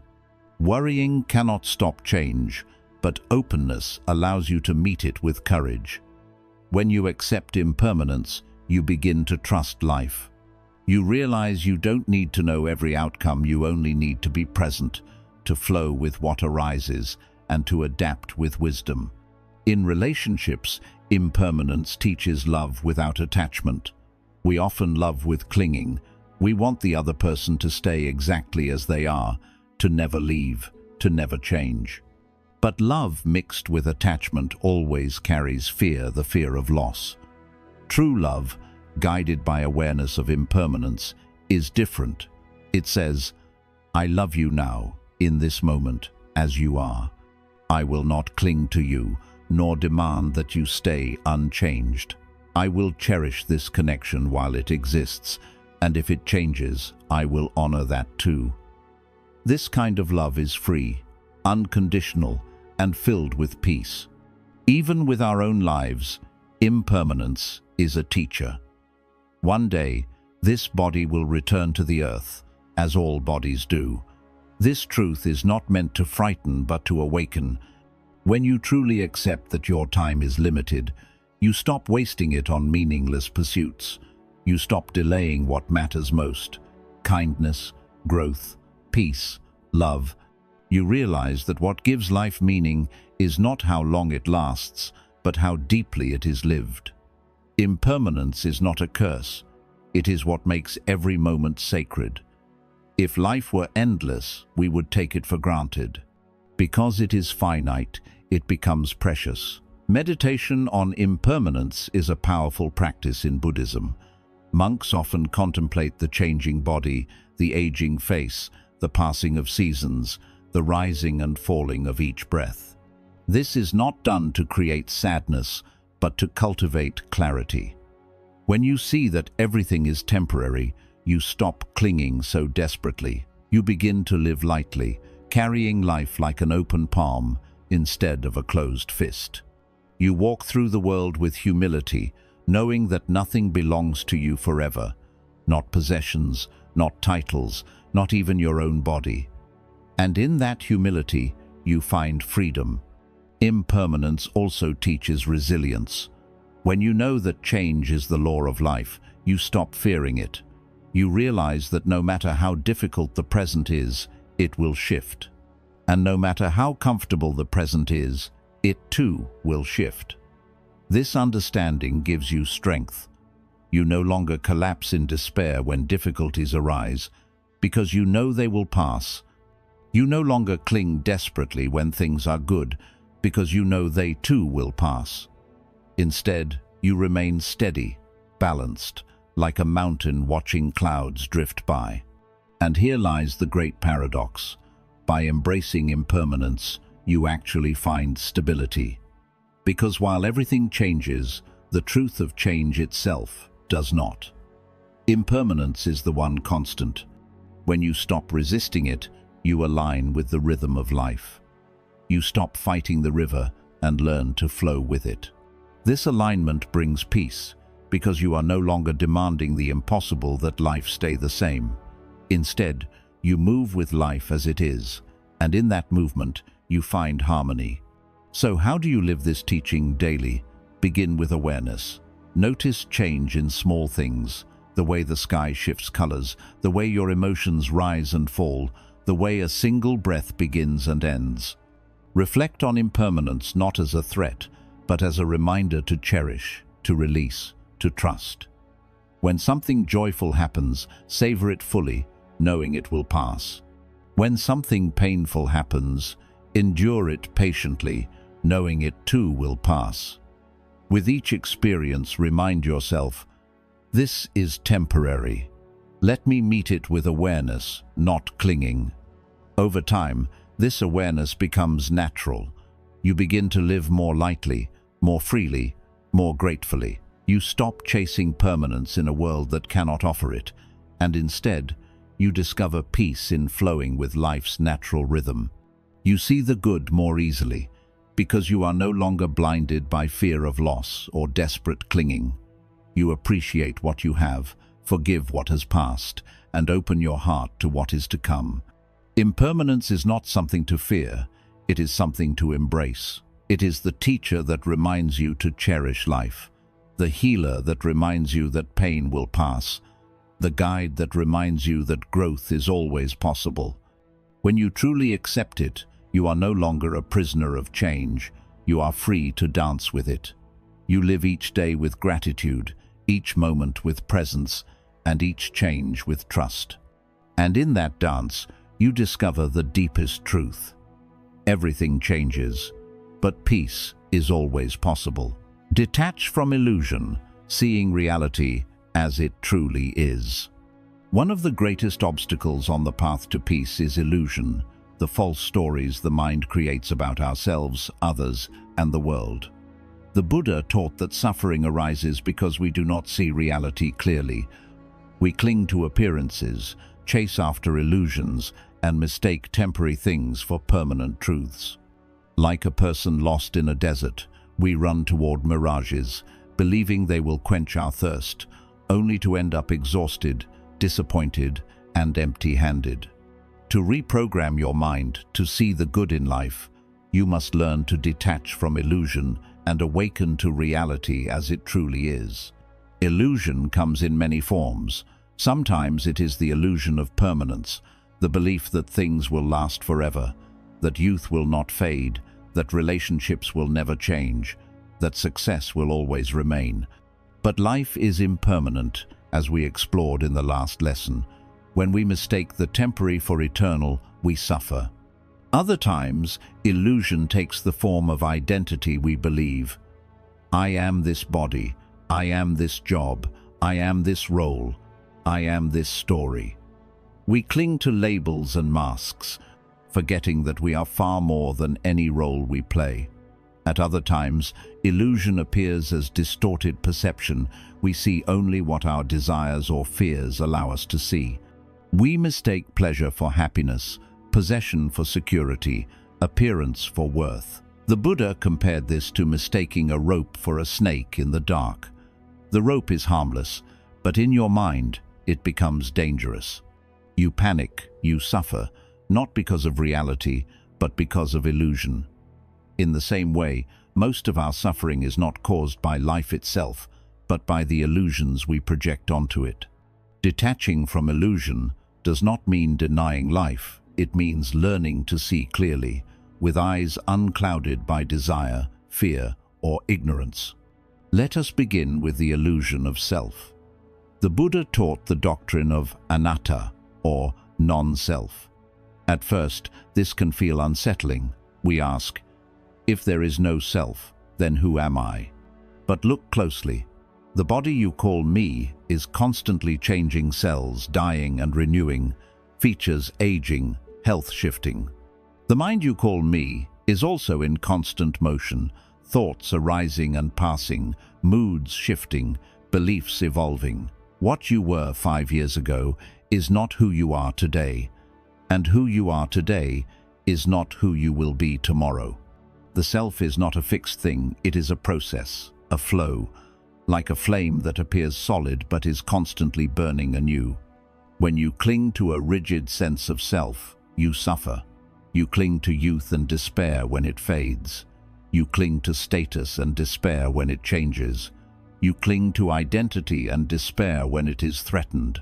But when you see that the self is impermanent, you no longer fear change, you flow with it. You realize you are not the mask, not the story, not the label. You are the awareness in which all of these rise and fall. This realization frees you. It allows you to live more lightly, more flexibly, more peacefully. Another illusion is the belief that possessions bring lasting happiness. The mind whispers, if I have more money, more comfort, more recognition, then I will be content. And so we chase endlessly new clothes, new gadgets, new titles, new relationships. For a moment, we feel joy. But soon, the joy fades, and the hunger returns, louder than before. This cycle is what Buddhism calls tanha craving. It is like drinking salt water to quench thirst. The more you drink, the thirstier you become. True happiness cannot be found in possessions, because possessions are impermanent, and impermanent things cannot create lasting peace. The illusion also appears in relationships. We project fantasies onto others. This person will complete me. They will never leave. They will always make me happy. But people are human, they change, they falter. They cannot be everything we imagine. When reality does not match the illusion, we feel betrayed, though in truth, it was our own projection that misled us. Detaching from this illusion does not mean not loving it, means loving wisely. It means seeing others as they are, not as the mind wishes them to be. It means cherishing them without clinging, loving without demanding permanence. The illusion even appears in suffering. We tell ourselves stories. This pain will never end. This failure defines me. This mistake means I am worthless. But look deeper. These are not truths. They are thoughts. The reality is always simpler. Pain is a sensation. Failure is an event. Mistakes are lessons. It is the illusion, the story you weave around them, that magnifies the suffering. By seeing clearly, you separate reality from the illusion built around it, and suffering begins to dissolve. So how do we detach from illusion and see reality as it is? The first step is mindfulness. Mindfulness is the practice of observing without judgment, of noticing the difference between what is happening and the story the mind tells about it. For example, you feel sadness. The reality is a heaviness in the chest, tears in the eyes, a quiet mood. The illusion is the story. I will always be sad. Something is wrong with me. Life is hopeless. By practicing mindfulness, you notice the sadness without getting lost in the story. You see the rope as a rope, not a snake. The second step is wisdom, cultivated through reflection and study. The Buddha encouraged questioning. Do not accept beliefs blindly, but examine them. Ask yourself, is this thought true? Does it lead to peace or suffering? Does it reflect reality, or is it colored by fear and desire? With practice, you begin to see through illusions. You realize that much of what the mind clings to is like mist. It looks solid from afar, but disappears when examined closely. The third step is letting go. Once you see an illusion, you must be willing to release it. This is difficult because illusions often feel comforting. They promise security, even if false. Letting them go requires courage, the courage to face reality without filters. But in doing so, you free yourself. You no longer waste energy chasing mirages or fearing shadows. You live in truth, and truth, though sometimes stark, is always liberating. Detaching from illusion also reprograms your mind to see the good more easily. Illusions often focus on lack, what you don't have, what you've lost, what might go wrong. Reality, seen clearly, reveals abundance. You notice the breath sustaining you, the kindness of strangers, the beauty of nature, the resilience of your own heart. Illusion blinds you to these gifts. Reality reveals them. By stepping out of illusion, you step into gratitude. Even in meditation, you encounter illusions. Thoughts arise, images appear, emotions swell. Some are pleasant, some frightening, some distracting. But the practice is the same. Watch, notice, let go. Do not cling to the pleasant. Do not fear the unpleasant. Do not chase the distracting. See them all as illusions, clouds passing in the vast sky of awareness. The more you practice, the more your mind naturally sees through illusions in daily life. And here lies the deepest truth. When you detach from illusion, you do not lose, you gain. You gain clarity, because you see life as it is. You gain peace, because you stop fighting what cannot be controlled. You gain freedom because you are no longer trapped by false stories. You gain joy because you begin to notice the simple, real beauty of existence. Imagine waking from a dream. In the dream, you were lost, afraid, searching desperately. But when you wake, you realize none of it was real. You feel relief, clarity, freedom. Detaching from illusion is like waking from a dream, not escaping reality, but finally seeing it clearly. And reality, when seen without illusion, is always kinder, simpler, and more beautiful than the mind imagined. So, walk through life with open eyes. Question your thoughts, release your clinging. Love without illusion, live without masks. And when the mind tries to paint shadows, remind yourself, this is just a story. The truth is here, in this moment, as it is. To detach from illusion is not to withdraw from life. It is to engage with life more deeply, more honestly, more lovingly. You stop chasing what isn't real, and in doing so, you discover the profound goodness of what is real. And when you live this way, your mind becomes clear, your heart becomes light, and your life becomes a reflection of truth. This is the gift of seeing reality. It frees you to live in peace. Cultivate compassion. Expanding the heart to see the good in all beings. Compassion is the bridge between your inner awakening and the outer world. You may train your mind to see the good. You may develop stillness. You may embrace impermanence and detach from illusion. But without compassion, the journey remains incomplete.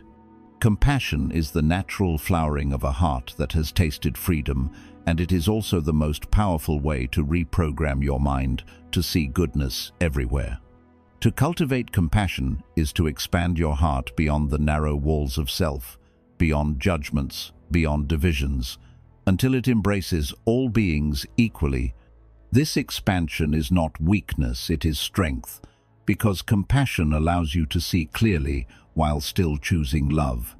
It dissolves anger, softens fear, and transforms the way you relate to the entire world. At its core, compassion is the deep wish to relieve the suffering of others, not out of pity or superiority, but out of recognition. You see yourself in the other, and the other in yourself. The Buddha taught that all beings desire happiness and seek to avoid suffering.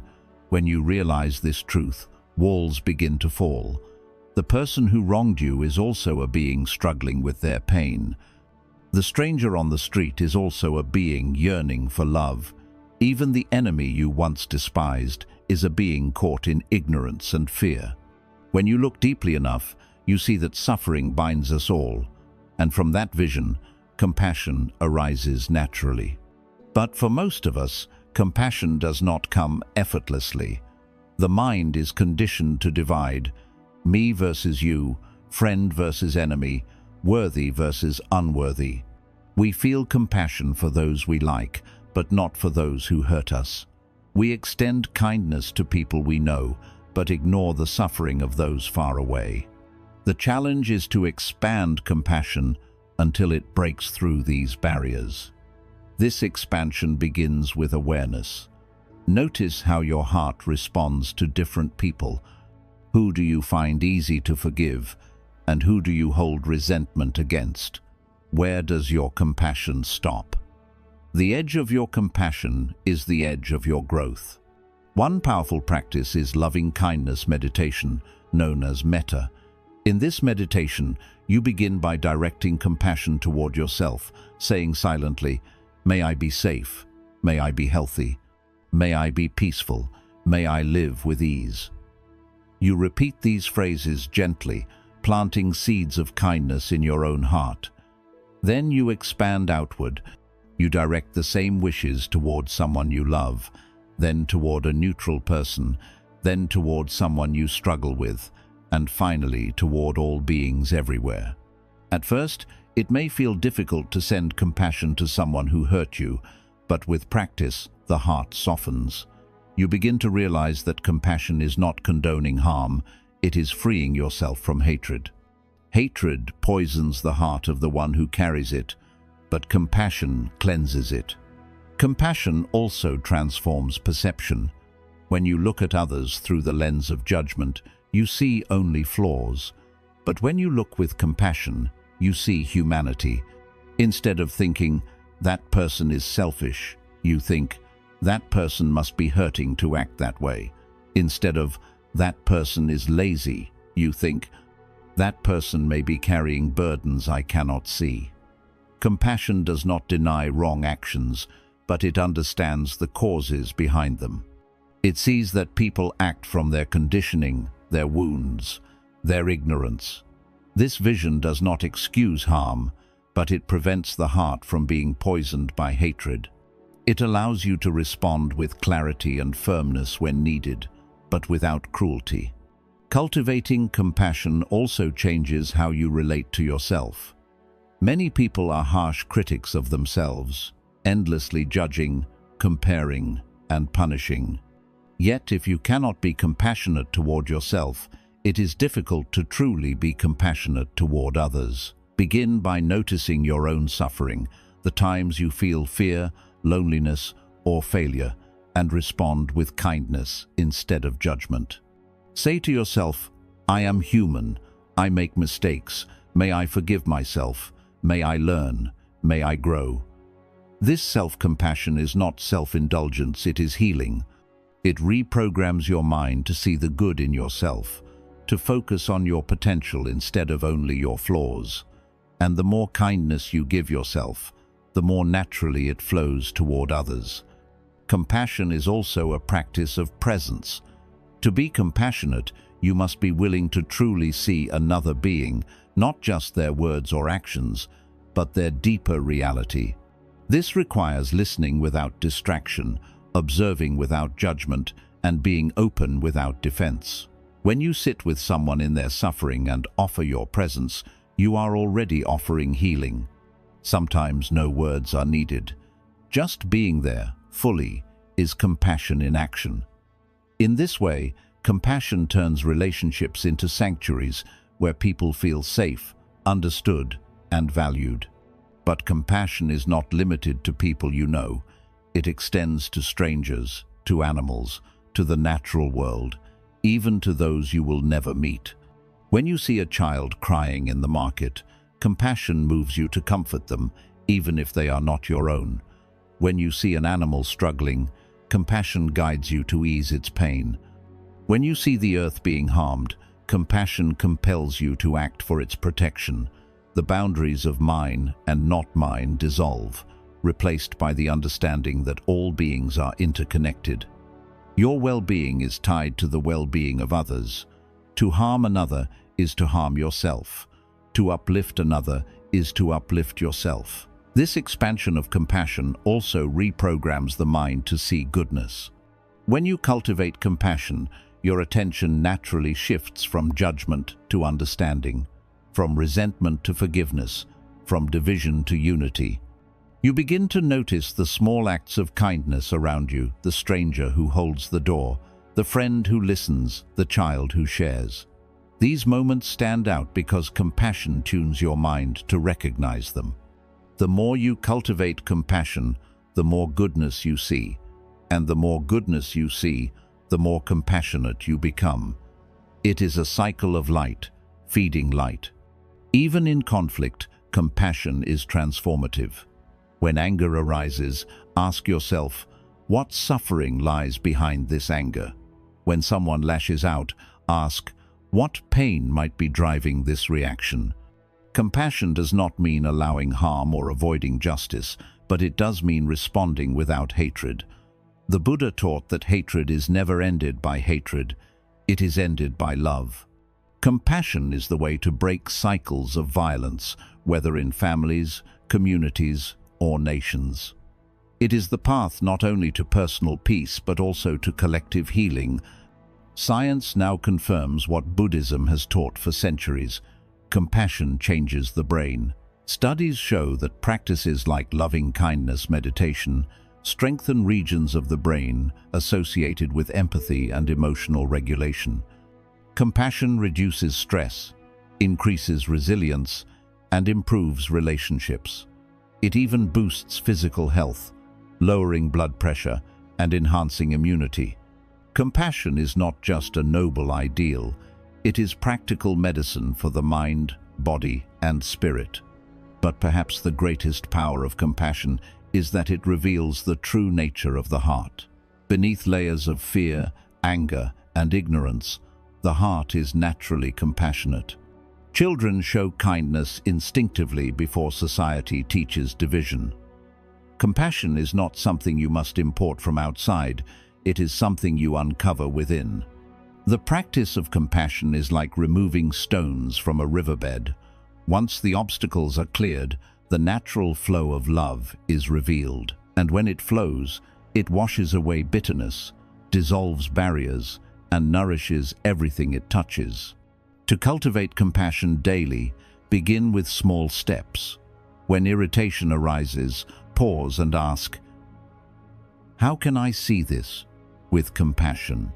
When you notice suffering, offer a kind thought. May you be free from pain. May you find peace. When you speak, choose words that heal rather than harm. When you act, let kindness guide you. These simple acts accumulate, shaping your mind into one that naturally sees goodness everywhere. In time, compassion becomes not just something you practice, but something you are. You begin to walk through the world with a softened gaze, an open heart, and a presence that brings comfort wherever you go. People feel lighter in your company because compassion radiates from you. And most importantly, you feel lighter within yourself, because compassion frees you from the heavy burdens of hatred, resentment, and judgment. Compassion is the great reprogrammer of the mind. It shifts your focus from division to unity, from scarcity to abundance, from suffering to healing. It opens your eyes to the goodness within yourself and others. It expands your heart until it embraces all beings, near and far, friend and enemy, human and non-human. And when compassion becomes your natural way of being, you discover that the world itself looks different, softer, kinder, more luminous. You realize that goodness was always there, waiting for you to see it, and compassion was the key to opening your eyes. The power of equanimity, standing calm in the midst of life's storms. Equanimity is one of the highest qualities taught in Buddhism, and it is perhaps one of the most essential skills for anyone who wishes to truly see the good in life. While compassion softens the heart and mindfulness sharpens awareness, equanimity steadies the mind. It is the ability to remain balanced in the face of both joy and sorrow, gain and loss, praise and blame, success and failure. To cultivate equanimity is to train your mind to stand calm in the midst of life's storms, neither carried away by pleasure nor crushed by pain. This balance is not cold detachment, it is the deepest form of strength and freedom. At its core, equanimity means stability of mind.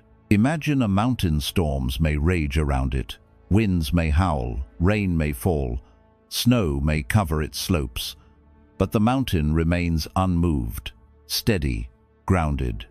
A person who has cultivated equanimity is like that mountain.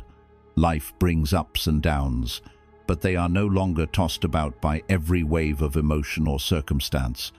They experience joy without clinging, pain without despair. They see clearly, respond wisely, and remain free even in difficulty. This steadiness allows them to see goodness even in moments others might call unbearable, because their perception is not clouded by extremes.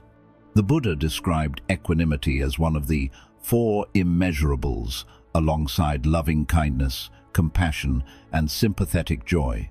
It is the foundation upon which the other qualities rest. Without equanimity, compassion can collapse into pity, kindness can become attachment, and joy can turn into grasping. But with equanimity, the heart stays open while the mind remains balanced. You love without clinging, care without burning out, rejoice without envy, and face suffering without breaking. Equanimity is the quiet strength that makes all other virtues sustainable. To understand equanimity more deeply, consider how the untrained mind reacts to life. When something pleasant arises, praise, success, comfort, it clings desperately, saying, "This must stay forever." When something unpleasant arises, criticism, loss, discomfort, it resists fiercely, saying, "This must never happen." This constant grasping and pushing away creates endless suffering. The mind is like a pendulum, swinging wildly between attraction and aversion, never finding rest. Equanimity, however, is the middle path. It acknowledges pleasure without clinging, accepts pain without aversion, and rests in balance no matter which way the pendulum swings. This does not mean equanimity is indifference. Indifference says, "I do not care." Equanimity says, "I care deeply, but I remain balanced." Indifference is cold. Equanimity is warm. Indifference closes the heart. Equanimity opens it. Equanimity allows you to love without being consumed, to help without being drained, to live fully without being enslaved by desire or fear. It is not withdrawal from life, but engagement with life from a place of freedom. How, then, do we cultivate this precious quality? It begins with mindfulness. You cannot remain balanced if you are unaware of when the mind is being pulled into extremes. Mindfulness allows you to notice, here is clinging arising, here is aversion arising. The moment you notice, you create space. You are no longer completely identified with the reaction, you are the observer of it. And from that space, balance becomes possible. The next step is reflection on impermanence. When you truly understand that all things are temporary, equanimity arises naturally. You no longer cling desperately to pleasure because you know it will pass. You no longer despair in pain because you know it too will pass. You see both as waves rising and falling on the ocean of life. Joy comes, joy goes. Sorrow comes, sorrow goes. But the ocean remains vast, deep, unchanged. In equanimity, you rest in the ocean, not in the waves. Another practice is compassion. At first, it may seem strange to link compassion and equanimity, but when you see that everyone is subject to the ups and downs of life, compassion deepens and equanimity follows. You realize that no one escapes impermanence, not you, not those you love, not even those you dislike. Everyone is tossed by gain and loss, by joy and pain. This recognition softens the heart and steadies the mind. You stop demanding that life treat you differently, and you begin to accept its flow with grace. Equanimity also grows from letting go of control. Much of our suffering comes from trying to control what cannot be controlled: other people, the weather, outcomes, the passage of time. We cling to the illusion of control, and when life moves in ways we did not plan, we feel betrayed. But in truth, we control very little. We cannot control what others think or how the world shifts. What we can control is our response. Equanimity arises when you release the need to control the uncontrollable and instead focus on choosing wisdom in your own actions. You stop wrestling with life and instead learn to move with it. One of the clearest ways to see equanimity is in the way it transforms response to both praise and blame. The untrained mind craves praise and fears criticism. A single compliment can inflate the ego, and a single insult can crush the spirit. But the equanimous mind sees both as passing winds. Praise does not make you more valuable, blame does not make you less. They are opinions, not truths. When you realize this, you stop being a prisoner of other people's words. You act not to please or defend, but to live in alignment with wisdom and compassion. Equanimity also changes how you approach success and failure. Instead of clinging desperately to success or collapsing in failure, you see both as teachers. Success teaches gratitude and humility. Failure teaches resilience and wisdom. Both are temporary. Both are opportunities to grow. The equanimous mind does not avoid challenge out of fear of failure, nor does it chase success as the only measure of worth. It walks the middle path, steady, learning from both, attached to neither. In relationships, equanimity is a gift. Without it, love easily becomes attachment, grasping, controlling, fearing loss. But with equanimity, love becomes spacious. You cherish the other, but you do not cling. You support them, but you do not demand they be what you imagine. You love freely, without chains.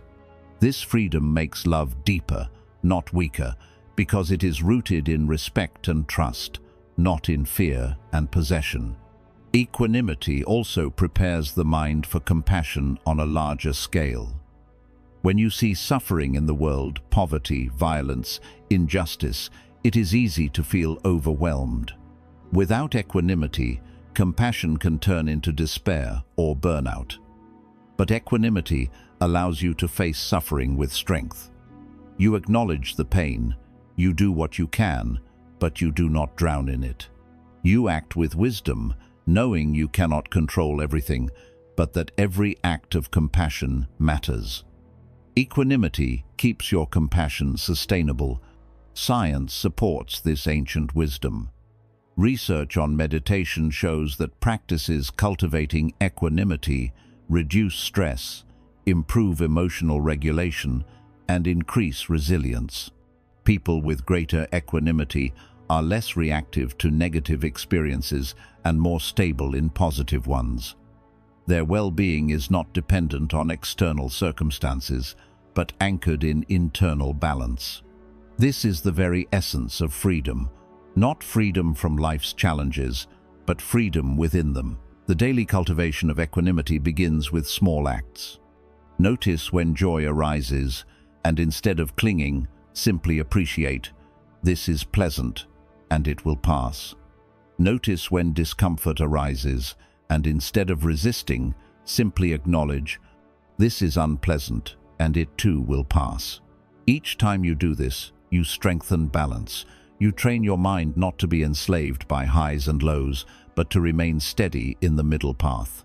Equanimity is not a distant goal, it is a skill, and like any skill, it grows with practice. At first, you may only find balance for a moment before being swept away. But over time, those moments grow longer. Balance becomes more natural. And one day, you realize that life no longer controls you with its constant swings. You ride the waves with grace, anchored in inner peace. The gift of equanimity is immense. It allows you to remain kind when others are cruel, patient when others are impatient, peaceful when others are restless. It allows you to see clearly when others are blinded by extremes. It allows you to live in a world of constant change without losing your ground. And perhaps most importantly, it allows you to see goodness even in times of pain, because your vision is not distorted by clinging or aversion. Equanimity is the quiet power that steadies the heart, balances the mind, and frees the spirit. It is not flashy, but it is unshakable. It is the strength of a mountain, the depth of the ocean, the calm of the sky. When you cultivate it, you discover a peace that nothing can take away. The freedom of letting go, releasing what weighs the heart. To hold on tightly is the nature of the untrained mind. We cling to possessions, to people, to roles, to memories, to expectations, and to identities. We clutch at praise, we grasp at pleasure, we hold resentments as if they protect us, and we grip tightly to our plans for the future as if they will keep us safe.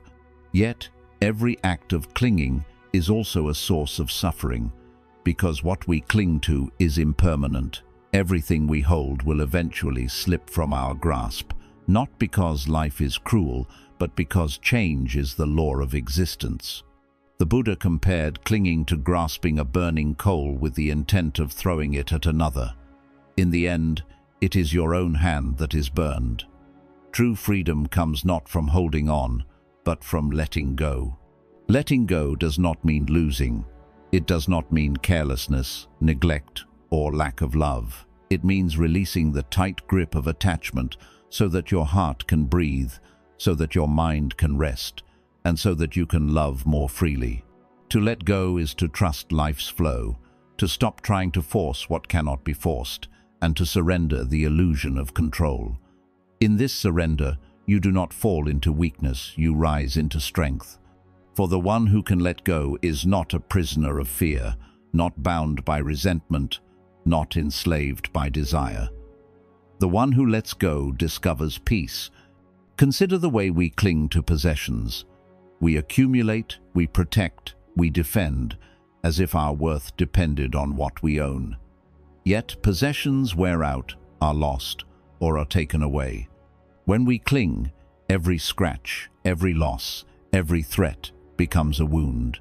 But when we let go, when we realize that possessions are tools for living, not anchors of identity, we are freed. We still use and enjoy what we have, but we no longer live in fear of losing it. And in that freedom, we see more clearly the goodness of simplicity, the richness of enough, and the joy that comes not from what we hold, but from how we live. We also cling to people. We say, "This person must stay with me forever. They must always love me. They must never change." But people do change. They grow, they falter, they move, they leave. To cling is to suffocate both ourselves and the ones we love. Letting go does not mean we stop loving, it means we stop chaining love. We allow others to be who they are, not who we demand them to be. We love them with open hands, not with clenched fists. In this way, love becomes spacious, generous, and alive. True love thrives in freedom, not in possession. We cling also to identities and roles. We say, "I am this job, I am this title, I am this success, I am this image." And when life shifts and those roles fall away, we feel as if we have lost ourselves. But the self is not fixed. It is a process, a flowing river. When we cling to an identity, we fight the current. When we let go, we flow with it. We allow ourselves to grow, to change, to transform. In this letting go, we discover that who we are is far greater than any single role we play. Perhaps the heaviest clinging is to resentment. Someone wronged us, hurt us, betrayed us, and we carry that wound like a stone in our heart. We replay the story again and again, keeping the anger alive. We believe holding on will punish the other, but in truth, it only poisons us. The Buddha said, "Holding on to anger is like drinking poison and expecting the other person to die." Letting go of resentment is not saying the harm was acceptable. It is saying, "I will no longer let this harm define me. I will not carry this weight any longer." Forgiveness is not forgetting, but releasing. And in that release, the heart finds peace. We also cling to the future. We build expectations, plans and dreams, and then we cling to them as if life owes us their fulfillment. But life rarely unfolds exactly as we imagine. When it does not, we feel frustrated, anxious, or broken. To let go of the future does not mean abandoning hope or vision. It means holding them lightly, allowing room for change, for mystery, for surprise. It means trusting that whatever comes, you have the strength to meet it. Letting go of the future allows you to live in the present, which is the only place where life truly happens. Letting go is not always easy. The mind clings out of habit, out of fear, out of ignorance. It believes clinging will give security, but in truth, clinging creates suffering. To begin letting go, start small. Notice the little ways you cling each day. Notice when you replay a past hurt, when you resist a small change, when you grasp at praise, when you worry about the future. Each time, gently remind yourself, this is temporary. I can release this. Each release is like setting down a stone you have carried in your pocket. At first, the stones may feel small, but over time, you realize how heavy they had been. And as you let them go, you begin to walk lighter. Meditation is a powerful practice for learning to let go. Sit quietly, focus on your breath, and watch your thoughts as they arise. Notice how the mind clings to desire, to fear, to memory, and then practice releasing. Let each thought pass like a cloud in the sky.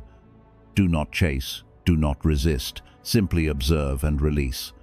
This practice teaches you the art of letting go, not just in meditation but in life. Over time, your mind learns that it does not need to hold everything. It can release, and in releasing, it can rest. Letting go also requires trust. Trust that life will carry you, even if you do not cling. Trust that what is meant for you will come, and what is not meant for you will pass. Trust that you are strong enough to face change, wise enough to learn from loss, resilient enough to begin again. This trust is not blind faith, it is the wisdom that comes from observing life's rhythms, from seeing that endings often lead to beginnings, that loss often leads to growth, that emptiness often creates space for new fullness. The paradox of letting go is that in releasing, we gain. When we let go of resentment, we gain peace. When we let go of fear, we gain courage. When we let go of attachment, we gain freedom. When we let go of the illusion of control, we gain harmony with life as it is. Letting go does not make us poorer. It makes us richer in peace, in clarity, in love. Think of a bird in flight. It does not cling to the branch. It lets go, and only then can it soar. The same is true for us. We cannot fly while holding on to everything. We cannot rise while weighed down by fear, anger, and attachment. To soar, we must release, and when we do, we discover a freedom greater than anything clinging could ever provide. Letting go also allows us to see the good more clearly. Clinging blinds us. When we cling to the past, we cannot see the beauty of the present. When we cling to resentment, we cannot see the goodness in others. When we cling to possessions, we cannot see the richness of simplicity. When we cling to fear, we cannot see the opportunities in change. But when we let go, the fog lifts, and we see with fresh eyes. We notice goodness that was always there, waiting behind the veil of attachment. This practice is lifelong. You will let go, and then you will cling again.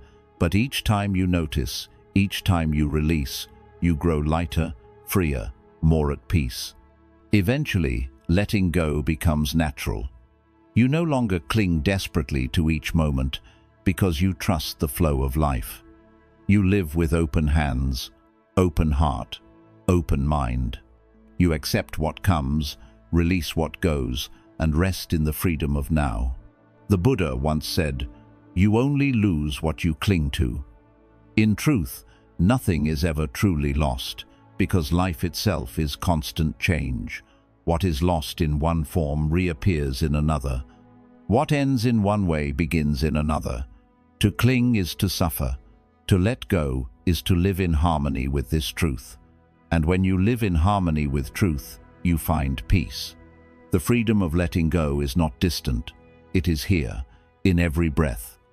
Each exhale is a lesson in release. You let go of air so that new air may enter. If you clung to the breath, you could not survive. Life itself is teaching us, moment by moment, the necessity of letting go. We need only listen, trust, and follow. When you learn to let go, you no longer fear change. You no longer resist endings. You no longer drown in resentment. You live lighter, freer, clearer. And in that freedom, you see goodness everywhere, in the beauty of impermanence, in the strength of resilience, in the miracle of each moment. To let go is to open your hands, and in opening, you realize they were never empty. They were always filled with life, with love, with freedom, the joy of gratitude, unlocking abundance in every moment.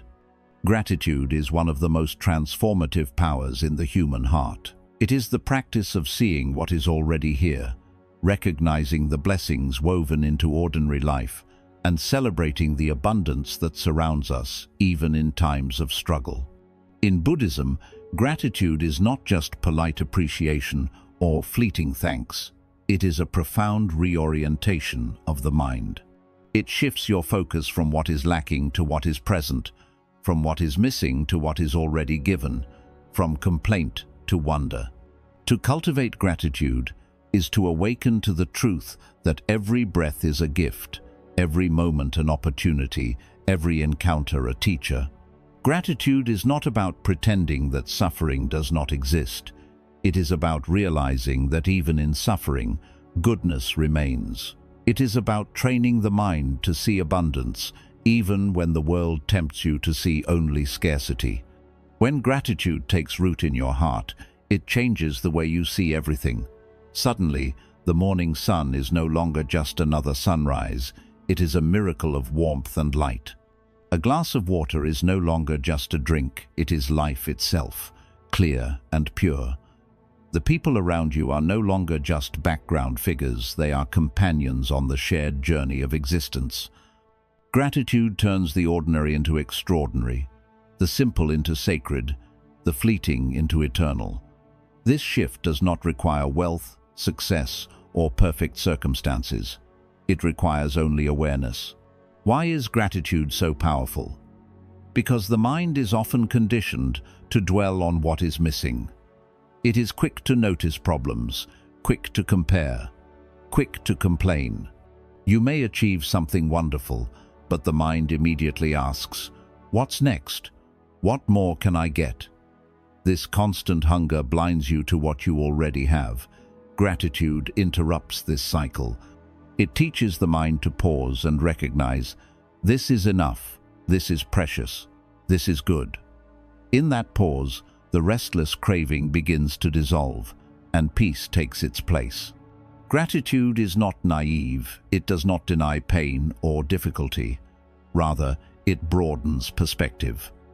Even in hardship, there are things to be grateful for: the strength to endure, the lessons to learn, the compassion of others, the resilience of your own spirit. Gratitude does not erase suffering, but it softens its grip. It reminds you that pain is not the whole story, that even in darkness, light exists. The Buddha often spoke of cultivating appreciation for the conditions that make life possible: the air we breathe, the food we eat, the teachings that guide us, the community that supports us. When you recognize these conditions, even amidst challenges, gratitude arises naturally. Practicing gratitude also reprograms the mind to see the good more easily. The more you focus on what you are thankful for, the more your mind learns to notice blessings instead of problems. It is like training the eye to see color in a world that once seemed gray. At first, it may feel forced, especially if you are used to complaint, but over time, gratitude becomes second nature. You begin to wake up and notice beauty before noticing lack. You begin to see kindness before seeing faults. You begin to live in appreciation instead of in dissatisfaction. Gratitude also deepens relationships. When you express appreciation for others, even in small ways, bonds grow stronger. Saying thank you with sincerity tells someone, "I see you, I value you, I am grateful for you." This recognition nourishes connection. It also transforms conflict. Instead of focusing only on what the other did wrong, gratitude reminds you of what they bring into your life, the goodness they have offered, the shared moments of joy. From this perspective, forgiveness becomes easier, and love becomes more enduring. But gratitude is not only about others, it is also about yourself. Many people live with constant self-criticism, seeing only their flaws and failures. Gratitude invites you to honor yourself as well. You can be grateful for your body, which carries you, for your breath, which sustains you, for your resilience, which has brought you through hard times. You can thank yourself for your efforts, for your growth, for your courage. This self-gratitude is not arrogance, it is self-respect, an acknowledgement of your own sacred journey. When you treat yourself with gratitude, you reprogram your mind to see your own goodness, instead of endlessly focusing on your shortcomings. One way to cultivate gratitude is through daily reflection. At the end of each day, pause and ask yourself, what am I grateful for today? Write down 3 things. They do not have to be grand, perhaps a smile from a stranger, the taste of a meal, a moment of laughter, or simply the gift of waking up. Over time, this practice reshapes your mind. You begin to look for blessings throughout the day, knowing you will reflect on them later. Life itself becomes a treasure hunt for goodness. Another practice is mindful appreciation. Choose something ordinary and pay attention to it fully. Hold a piece of fruit, noticing its color, its fragrance, its weight in your hand. Reflect on the rain that nourished it, the soil that sustained it, the hands that picked it, the journey that brought it to you. Suddenly, this simple fruit becomes a miracle of interconnectedness, a symbol of countless unseen acts of care.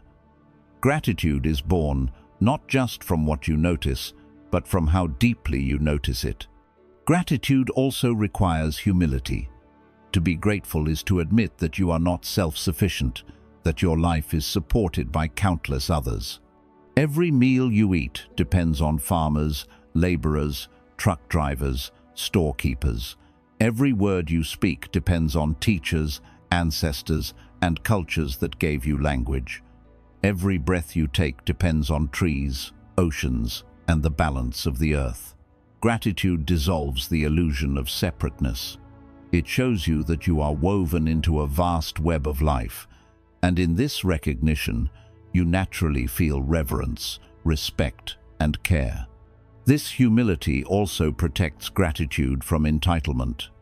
Entitlement says, I deserve this, I am owed this. Gratitude says, this is a gift, I am thankful for it. Entitlement breeds resentment when expectations are not met. Gratitude breeds joy, even when circumstances are simple. The grateful person finds wealth in a single cup of tea, while the entitled person finds poverty in a banquet. Gratitude unlocks abundance not by giving you more, but by opening your eyes to the abundance already present. Even in meditation, gratitude can be a powerful anchor. As you sit, notice your breath and silently give thanks. Thank you for this breath.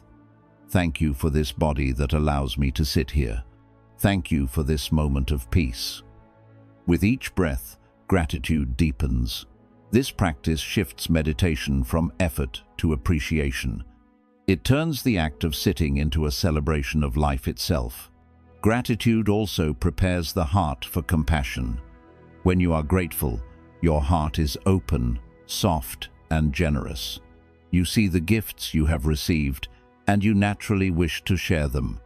Gratitude dissolves envy, because you no longer measure yourself against others. You celebrate what you have and what they have.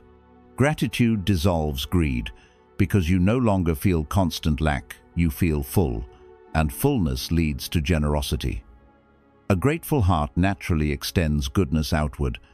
Science confirms what the Buddha and countless practitioners have long known. Gratitude changes the brain.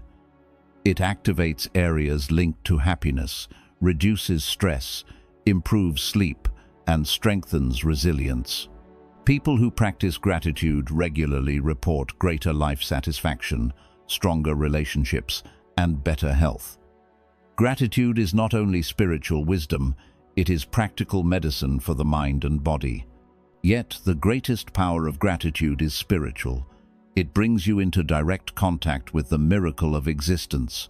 It awakens awe. When you are truly grateful, you cannot help but marvel at the gift of being alive at all. You realize that nothing is owed, yet everything is given: the breath, the sky, the earth, the chance to love, the chance to learn, the chance to awaken. Gratitude transforms life into a sacred experience. Every step becomes a blessing, every moment a prayer.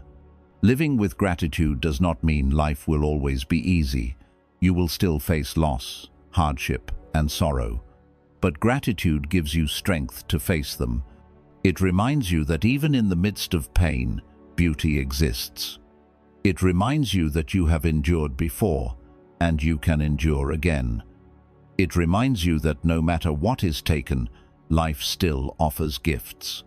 Gratitude does not remove storms, but it gives you shelter within them. The joy of gratitude is that it grows the more you practice it. The more you notice blessings, the more blessings you see. The more you thank life, the more life gives you to be thankful for, not because circumstances change, but because your perception changes. The world itself seems kinder, brighter, more abundant, because your mind is tuned to see it that way. Gratitude does not create goodness, it reveals it. To live in gratitude is to live in abundance. It is to walk through the world with open eyes and an open heart. It is to say, this moment is enough. This life is precious. This world is full of gifts. And when you live this way, joy naturally arises. You no longer wait for happiness, you live it, here and now, in every breath. Gratitude is the key that unlocks the treasure of life, a treasure that was always within you, waiting to be seen. The wisdom of patience, trusting the unfolding of life. Patience is often seen as a small virtue, a minor courtesy to practice while waiting in traffic or standing in line. But in truth, patience is one of the deepest strengths of the spiritual path.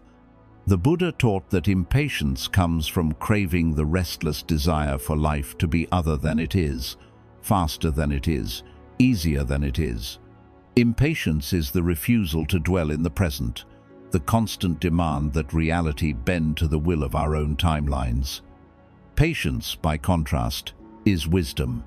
It is the willingness to trust the unfolding of life, to accept that things ripen in their own time, to meet each moment as it is, rather than forcing it to be different. In patience, you discover peace. Think of a seed planted in the soil. You may water it, nourish it, and give it sunlight. But no matter how much you want it to grow overnight, it will sprout when the conditions are right. If you dig it up every day to check its progress, you will only harm it. Life is the same. Dreams, healing, transformation, all of them take time. Impatience is like digging up the seed, damaging what is trying to grow. Patience is trusting that beneath the surface, unseen, life is unfolding. When you learn patience, you stop demanding immediate results and start trusting the process. Patience is also the antidote to anger. So often, anger arises because reality is slower or different than we want. Someone does not behave as we expect. A plan does not move as quickly as we wish. Life delays what we crave. Impatience bursts into frustration, into harsh words, into unkindness. But when you cultivate patience, you create space. Instead of reacting instantly, you breathe. Instead of lashing out, you pause. In that pause, wisdom enters. In that pause, compassion arises. Patience transforms reaction into response, anger into understanding. The Buddha described patience, khanti, as one of the highest forms of practice, saying, "Patience is the supreme austerity." Why? Because it requires immense strength to endure difficulty without bitterness, to wait without despair, to accept without resistance. It is easy to be patient when things go your way.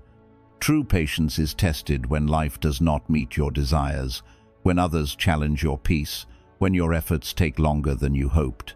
In those moments, impatience screams, "I cannot bear this." But patience whispers, "This too shall pass. Let me remain steady." Patience also deepens mindfulness. When you are impatient, you are always rushing into the next task, the next achievement, the next desire.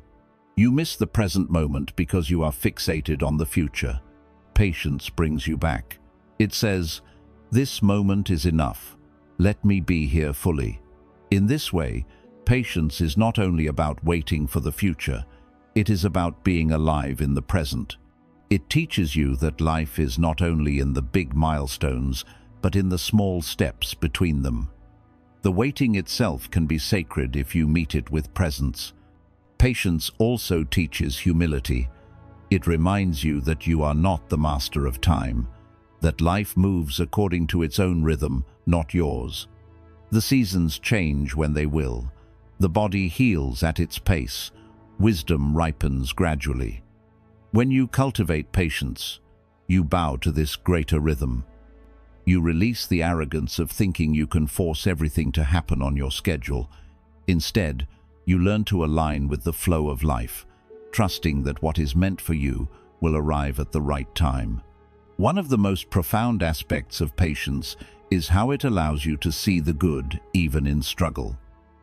When you are impatient, struggle feels unbearable. You want it gone immediately. But when you are patient, you see that struggle itself can be a teacher. Pain teaches resilience. Delay teaches perseverance. Challenges teach creativity. In patience, you discover that life's difficulties are not punishments, but opportunities for growth. You see goodness even in waiting, because waiting itself refines you. Consider relationships. Without patience, misunderstandings explode into arguments, differences harden into resentments. With patience, you listen more deeply. You give space for others to express themselves. You allow time for wounds to heal. A patient heart does not demand that others change instantly. It trusts their journey, just as it trusts its own. Patience in relationships builds trust, softens conflict, and nurtures love. It allows you to see the good in others, not just their faults, because you give them time to reveal it. Patience is equally vital in personal growth. Many people begin a spiritual practice expecting quick results, instant calm, immediate enlightenment, immediate transformation. But the path is gradual. It unfolds step by step, like climbing a mountain. Some days you move quickly, other days slowly. Some days the path is clear, other days it is foggy. Impatience says, "I should already be at the top." Patience says, "Each step matters. Each step is the practice." With patience, you stop measuring how far you have left to go, and you begin appreciating how far you have already come. Patience is also compassion toward yourself. Too often, we demand perfection, criticizing ourselves for not growing fast enough, not healing quickly enough, not being wise enough. But self-growth is like the blooming of a lotus. It cannot be rushed. The lotus emerges when the conditions are ready. In the same way, your awakening unfolds in its own time. Patience with yourself means forgiving your mistakes, celebrating your progress, and trusting your own path. It means treating yourself with the same kindness you would offer to a child learning to walk. Even in meditation, patience is essential. The mind wanders again and again. Impatience says, "Why can't I concentrate? I'm failing." Patience says, "This is the practice. Each time I return, I strengthen my mind." Over time, patience in meditation teaches patience in life. You learn that wandering and returning, falling and rising, losing and finding are all part of the journey. Patience also connects deeply with equanimity. When you are patient, you remain balanced in the face of delay, difficulty, or uncertainty. You do not grasp for instant gratification or collapse into despair. You stay steady, trusting the unfolding. Equanimity gives you calm, Patience gives you endurance. Together, they allow you to walk through life with peace. To cultivate patience, practice small acts daily. When waiting in line, instead of fidgeting, breathe. When stuck in traffic, instead of raging, notice the sky, the people, the life around you. When someone frustrates you, instead of reacting instantly, pause and ask, what suffering might they be carrying? Each act of patience is a seed planted. Over time, these seeds grow into a forest of calm within you. Patience does not mean passivity. It does not mean doing nothing or accepting injustice. It means acting with wisdom, but without rushing, without desperation. It means knowing when to wait and when to move, when to endure and when to change. Patience gives you clarity to act effectively because you are not blinded by restlessness. You act not out of impulse, but out of wisdom. Science now confirms what ancient teachings have long known. Patience improves mental health, reduces stress, and strengthens resilience. Those who practice patience are more satisfied with life, have better relationships, and cope more effectively with challenges. Impatience, by contrast, fuels anxiety, conflict, and burnout. Patience is not only a spiritual virtue, it is a practical necessity for a peaceful, joyful life. The joy of patience is that it reveals life's hidden abundance. When you are impatient, you rush past the beauty of the present, always chasing the next thing. But when you are patient, you notice the goodness already here. You see the flower blooming, the child laughing, the breeze on your face, the kindness of a friend. You realize that life is not something to be rushed through, but something to be savored.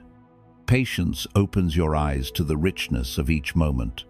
Ultimately, patience is trust. It is trusting that life unfolds with wisdom, that what is meant to be will come, that even delays and detours have purpose. It is trusting that your journey is not behind schedule, that you are exactly where you need to be, learning what you need to learn. This trust frees you from the restless demand that everything happen now. It allows you to live with peace, to see goodness in the waiting, and to find joy in the unfolding. Patience is not weakness, it is power. It is the power to remain calm in delay, to remain kind in difficulty, to remain hopeful in uncertainty. It is the power to walk steadily while others run frantically. It is the power to trust the seed, the season, the journey. When you cultivate patience, you no longer live as a prisoner of time. You live in harmony with it. You discover that waiting itself can be sacred, that slowing down can be healing, that trust can be joyful. To live with patience is to live with wisdom. It is to say, I do not need everything now. I trust life's timing. I trust the unfolding of my path. I trust the strength within me to endure and grow. And in that trust, peace arises. Gratitude arises. Joy arises. For patience is not just waiting, it is awakening. It is learning to see the good, not only when you arrive, but also while you are on the way. The courage of forgiveness, freeing the heart from the past. Forgiveness is one of the most difficult yet most liberating practices a human being can embrace. To forgive is to release the chains of resentment, to free yourself from the prison of anger, and to reclaim the peace that bitterness steals. In Buddhism, forgiveness is not about condoning harm, excusing wrongdoing, or forgetting what was done. It is about seeing clearly, understanding deeply, and choosing freedom over bondage. Forgiveness is a gift you give not only to others, but most importantly to yourself. It is an act of courage that opens the heart, clears the mind, and allows you to see goodness again, where once you saw only pain. When someone wrongs you, the natural tendency of the mind is to cling to the hurt. You replay the story again and again, reliving the betrayal, nourishing the anger, feeding the resentment. The mind convinces you that holding on will protect you, that anger is a shield. But in truth, Resentment is not a shield, it is a poison. It does not protect you, it wounds you. Each time you replay the hurt, you suffer anew. The Buddha taught that anger is like grasping a burning coal with the intention of throwing it at another. You are the one who gets burned. Forgiveness is the act of releasing the coal. It is the moment you decide, I will not carry this fire any longer. Forgiveness begins with understanding. When you look deeply into the one who harmed you, you often see that their actions came from ignorance, fear, or suffering. A person who is at peace does not harm others. Harm arises from confusion, from inner turmoil, from wounds left unattended. This does not excuse their actions, but it explains them. When you see that their hurtful act was a result of their own pain, compassion begins to stir, and compassion opens the door to forgiveness. But forgiveness is not easy. The mind resists. It says, if I forgive, I will be weak. If I forgive, they win. If I forgive, the harm is forgotten. These are illusions. Forgiveness is not weakness, it is strength.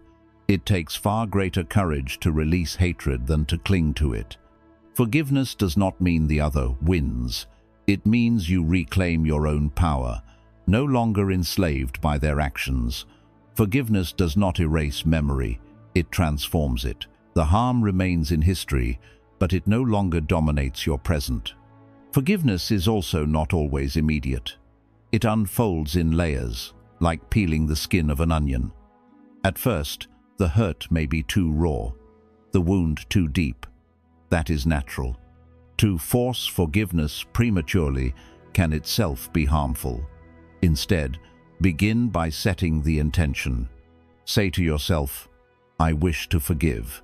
I wish to be free. Even if your heart is not ready, this intention plants a seed. Over time, with reflection, compassion, and patience, the seed grows. One day, you find that the grip of anger has loosened, the weight of resentment has lightened, and forgiveness has quietly blossomed. Sometimes the hardest forgiveness is toward yourself. You may carry guilt for mistakes you made, regret for choices you took, shame for times you fell short. These burdens can weigh heavier than any resentment toward others. But just as others act from ignorance and suffering, so did you. You too are human, learning, stumbling, growing. To forgive yourself is to recognize your own humanity, to accept that mistakes are teachers, not life sentences. Self-forgiveness is not indulgence, it is healing. It is the decision to stop punishing yourself endlessly and to allow space for growth. Without self-forgiveness, the mind remains trapped in shame. With it, the heart finds freedom. Forgiveness also requires letting go of the demand that the past be different. So often, resentment is fueled by the thought, it should not have happened. They should not have done that. Life should have been otherwise. But the past cannot be changed. To demand that it be different is to fight a battle you cannot win. Forgiveness arises when you accept, it happened. I cannot change it, but I can change how I carry it. I can choose freedom instead of bondage. This acceptance is not resignation, it is empowerment. It shifts your focus from what cannot be controlled to what can, your own heart. Forgiveness does not mean you must reconcile with the one who harmed you. Sometimes reconciliation is wise and healing. Other times, it is neither safe nor possible. Forgiveness is internal. It is about your heart, not about restoring every relationship. You can forgive someone deeply and still choose not to let them back into your life. Forgiveness is freedom, not foolishness. It is clarity, not naivete. It is choosing peace while still protecting your well-being. The power of forgiveness is that it clears space in the heart. Resentment is heavy. It consumes energy, clouds perception, and blocks joy. When you forgive, you release this weight. Suddenly, there is room for compassion, for love, for gratitude. Forgiveness reprograms your mind to see goodness again. Where anger blinded you, forgiveness restores sight. Where bitterness shrank your world, forgiveness expands it. Forgiveness also transforms relationships. Families divided by old wounds can heal when even one person chooses to forgive. Communities fractured by conflict can begin to mend when forgiveness is practiced collectively. Nations torn by violence can take the first steps toward peace when forgiveness enters dialogue. Forgiveness is not only personal, it is a force of collective healing. It is the bridge between enemies, the balm for old injuries, the path to reconciliation. In Buddhism, forgiveness is often linked with the practice of compassion. When you generate loving kindness for yourself and others, you naturally soften the grip of resentment. You begin to see the shared suffering that drives human behavior. Forgiveness flows more easily from this recognition. Meditation on loving kindness can be a powerful tool, silently repeating, "May I be free from suffering. May you be free from suffering. May all beings be free from suffering."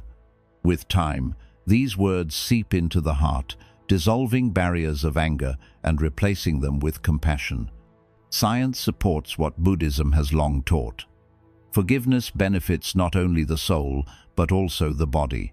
Studies show that forgiving reduces stress, lowers blood pressure, improves immune function, and increases overall well-being. People who practice forgiveness report greater happiness, stronger relationships, and more resilience. Resentment, by contrast, is linked to anxiety, depression, and even physical illness. Forgiveness is not just spiritual wisdom, it is medicine for the whole being. But perhaps the deepest truth of forgiveness is that it connects you with the reality of impermanence. Just as joy and sorrow pass, so too do wounds and conflicts. Nothing is fixed, not even anger. When you see this clearly, forgiveness becomes possible. You realize that you are not bound to carry the weight of the past forever. You can release it. You can let it dissolve like mist in the morning sun. Forgiveness is not a one-time act. It is a practice. Old wounds may resurface. Anger may return. Each time, forgiveness must be chosen again. But each time you choose it, the grip of resentment weakens. Each time you choose it, the heart grows lighter. Eventually, forgiveness becomes a way of being. You no longer cling to grudges. You no longer let the past dictate your present. You live with open hands, open heart, open eyes. The courage of forgiveness is immense. It takes strength to face your pain, to soften your heart, to release what feels justified. But the reward is greater than the struggle. Forgiveness frees you. It opens the gates of peace. It allows you to walk unburdened, to see goodness in life again, to love more deeply, to live more fully, living in the present, discovering peace in the here and now. The present moment is the only place where life truly exists, yet it is the place where most people spend the least time. The untrained mind is always wandering, back into the past, replaying old regrets, dwelling on losses, clinging to memories, or forward into the future, worrying about what might come, planning endlessly, fearing uncertainty. But the past is gone, it cannot be changed. The future is not yet here, it cannot be controlled. Only the present is real, only the present can be lived. To awaken to the present is to awaken to life itself. In Buddhism, living in the present is not just a suggestion, it is the very heart of liberation. Why do we struggle to live here, now? Because the mind is restless, conditioned to avoid discomfort and chase pleasure. The past is tempting because it offers familiar stories, even if they hurt. The future is tempting because it offers the illusion of control. But the present moment is raw, alive, unpredictable. It demands that we stop escaping and meet reality as it is. To live in the present requires courage, because it asks us to let go of the illusions of yesterday and tomorrow and rest in the truth of this very breath. Yet, in that courage, we find peace. Because peace is never found in the past or the future, it is found only in the now. Living in the present does not mean rejecting memory or foresight. The past can teach, the future can inspire, but it means not being enslaved by them. You can learn from the past without clinging to it, and you can prepare for the future without being consumed by it. The key is balance, memory as wisdom, not prison, planning as guidance, not obsession. The present remains your home, your anchor, your refuge. Imagine walking through a forest. If your mind is lost in yesterday's worries or tomorrow's plans, you miss the rustling of leaves, the fragrance of pine, the coolness of air on your skin. You are there, but not truly there. Life passes unnoticed. But if you bring your mind back, if you feel your footsteps, hear the birdsong, breathe the air, you discover richness in every step. The forest becomes alive, and so do you. This is the gift of the present. It reveals the wonder hidden in plain sight. The Buddha often compared mindfulness to a lamp. When the lamp of awareness is shining in the present, everything becomes illuminated. You see clearly, act wisely, respond compassionately. But when the lamp is lost in past or future, the present is darkened. You stumble, confused, reactive. To live in the present is to keep the lamp burning, moment by moment, breath by breath. One of the simplest ways to anchor yourself in the present is to return to the breath. The breath is always here, always now. You cannot breathe yesterday's breath, nor tomorrow's. You can only breathe this one. Each inhale, each exhale is a reminder of presence. By observing the breath, you return to your body, to your senses, to the reality of this moment. In this way, the breath becomes both teacher and refuge. Living in the present also requires letting go of judgment. When you cling to ideas of how the moment should be, you miss how it is. Perhaps you imagine, I should already be happier. I should not feel this way. This should not be happening. These judgments pull you away from the truth of now. But when you let go, when you accept the moment as it is pleasant or painful, you become free. Acceptance does not mean passivity. It means clarity. Only when you see clearly can you respond wisely. The present moment is also where joy lives. So often, people postpone happiness, saying, I'll be happy when I succeed, when I have more, when things are perfect. But perfection never comes, and life slips away in waiting. Joy is not found in a distant tomorrow. It is found in noticing the small wonders of today, the warmth of tea, the smile of a friend, the sound of rain. These moments are fleeting, but they are also abundant, if only you are present enough to see them. Gratitude and joy arise naturally when the mind is anchored in the now. Living in the present also means embracing impermanence. Every moment is unique. It arises, it passes, it never returns. When you are present, you appreciate life's fleeting beauty. The child laughing today will not laugh the same tomorrow. The flower blooming now will wither soon. The breath you take now will never come again. This awareness does not bring sadness. It brings appreciation. You hold each moment gently, knowing it is precious because it is impermanent. The present is also where healing happens. Wounds from the past can feel overwhelming when replayed endlessly in memory, but in the present, they are often less heavy. They are stories, not current realities. In the present, you can breathe, release, and choose differently. Similarly, anxieties about the future often vanish when you focus on the now. The future's problems may or may not come, but the present usually holds enough strength to meet them. By resting in the now, you discover resilience. Relationships flourish when rooted in presence. To truly listen to someone, you must be here. not lost in thought. To truly love someone, you must meet them as they are now, not as you remember them or as you want them to be. Presence is the greatest gift you can offer others. It tells them, I see you, I hear you, I am with you. And it is also the greatest gift you can offer yourself. Living in the present does not mean ignoring responsibility. You still make plans, honor commitments, and work toward goals. But you do so from a place of grounded presence, not restless worry. You do not sacrifice today for tomorrow. You walk the path steadily, step by step, finding peace in the journey instead of only in the destination.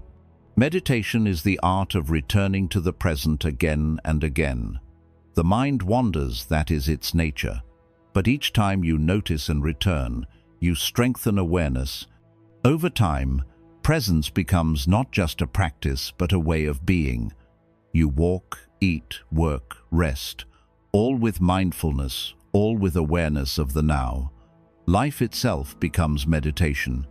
Science supports this wisdom. Studies on mindfulness show that present moment awareness reduces stress, improves health, increases happiness, and enhances relationships. People who live in the present are less anxious, less depressed, more resilient. The mind that is here, now, is a mind at peace. The challenge is that the world constantly pulls you away from the present.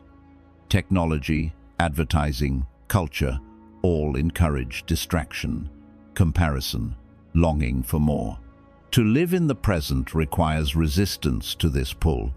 It requires training, discipline, and intention. But it is possible, and the reward is immense. When you live in the present, you are no longer enslaved by regret or worry. You are no longer lost in stories of what was or what might be. You are free, here, alive. Living in the present also reveals the interconnectedness of life. When you are fully aware, you see how every moment is supported by countless conditions: the sun, the rain, the soil, the air, the people, the universe itself. Each present moment is a miracle, a convergence of infinite causes and conditions. To see this is to live in awe, in gratitude, in reverence. Ultimately, the present moment is not just a place of peace, it is the gateway to awakening. Enlightenment is not a distant state to be reached someday. It is the realization of reality as it is, right now. To be fully present is to see clearly, without distortion. It is to touch truth directly. It is to awaken. To live in the present is to say, this breath is enough. This moment is enough. I am here, and here is life. And when you live this way, you discover a freedom that nothing can take away. The storms of the past no longer drown you. The shadows of the future no longer haunt you. You rest in the vastness of now, and in that resting, you discover peace, joy, and liberation. 21. The light of inner peace, finding stillness beyond circumstances. Peace is the deepest longing of every human heart. Beneath all striving for wealth, success, love, or recognition, there lies a desire to rest, to be free of agitation, to feel safe, to dwell in harmony with oneself and with the world. Yet, peace often seems elusive, fragile, conditional, something we can only have when external circumstances align. We say to ourselves, I will be at peace when I have enough money, when I am loved, when the world is stable, when I achieve my goals. But life rarely offers perfect conditions. The world shifts, people change, difficulties arise. If peace depends on what is outside, it will always be unstable. Buddhism teaches a profound truth. True peace does not come from controlling circumstances. It comes from training the mind and heart. It comes from within. Inner peace is not the absence of problems, but the presence of wisdom. It is not the absence of noise, but the presence of stillness. It is not about escaping life, but about meeting life with a calm, open heart. When you cultivate inner peace, you discover a sanctuary that exists regardless of storms around you. Like the depths of the ocean, which remain calm even as waves crash above, your heart can remain steady even as challenges arise. This peace is not passive, it is active, resilient, alive.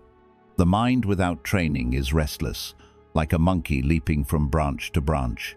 It clings to desires, resists discomfort, obsesses over the past, fears the future. This restlessness robs you of peace.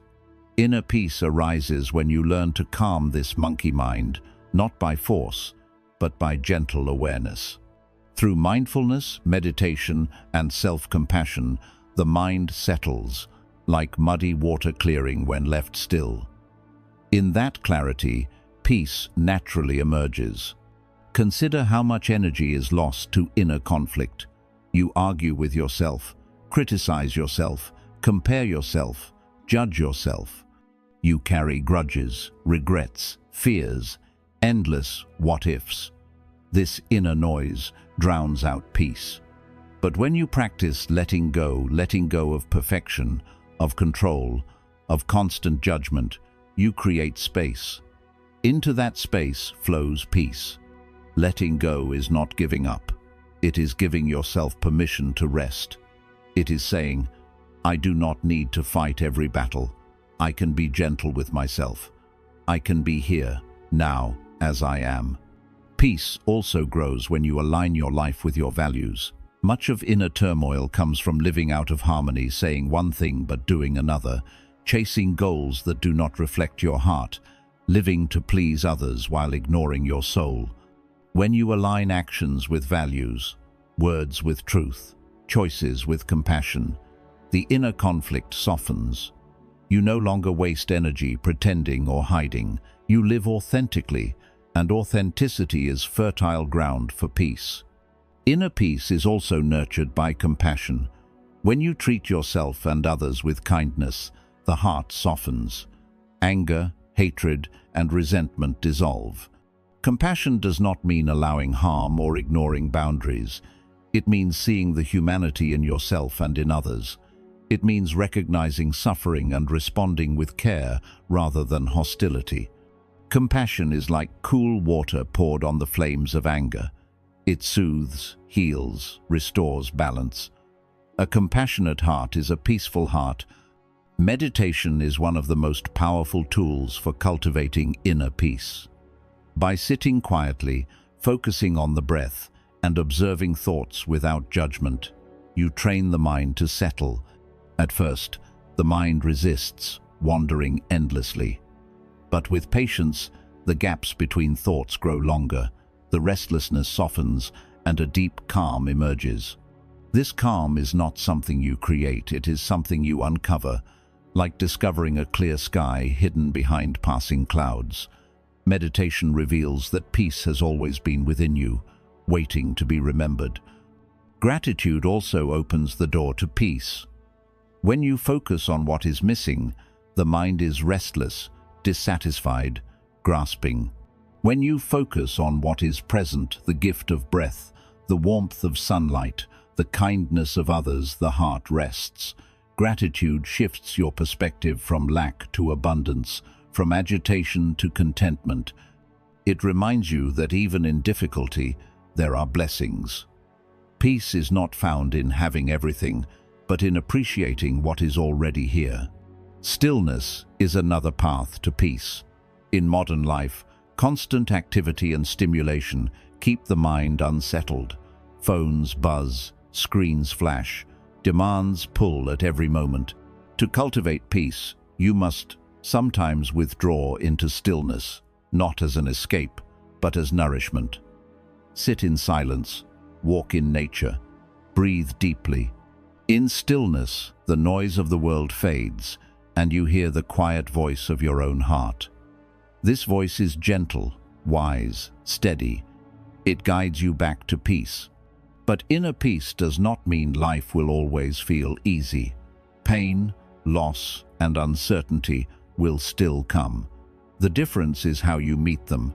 With inner peace, you meet pain with acceptance instead of resistance, loss with compassion instead of despair, uncertainty with trust instead of fear.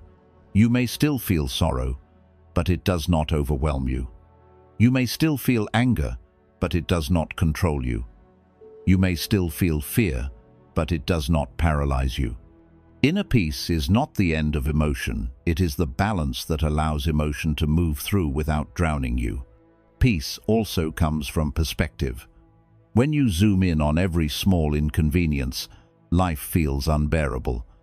But when you step back, you see a larger view. You remember that difficulties are temporary, that life is vast, that you are part of something greater than your current problem. This perspective softens intensity. It allows you to rest in a wider space, where peace naturally arises. Forgiveness plays a central role in peace. As long as you hold resentment, the heart cannot rest. Anger and grudges are heavy burdens, consuming energy, poisoning joy.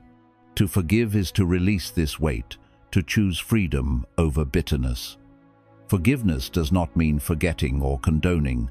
It means deciding not to let the past steal your present. When you forgive, you reclaim your peace. Equanimity is the crown jewel of peace. It is the ability to remain balanced in the face of life's ups and downs. When joy arises, you enjoy it without clinging. When pain arises, you endure it without despair. You flow with the rhythm of life, neither grasping nor resisting. This balance is the foundation of lasting peace because it is not dependent on circumstances. It is rooted in wisdom. Science echoes this truth.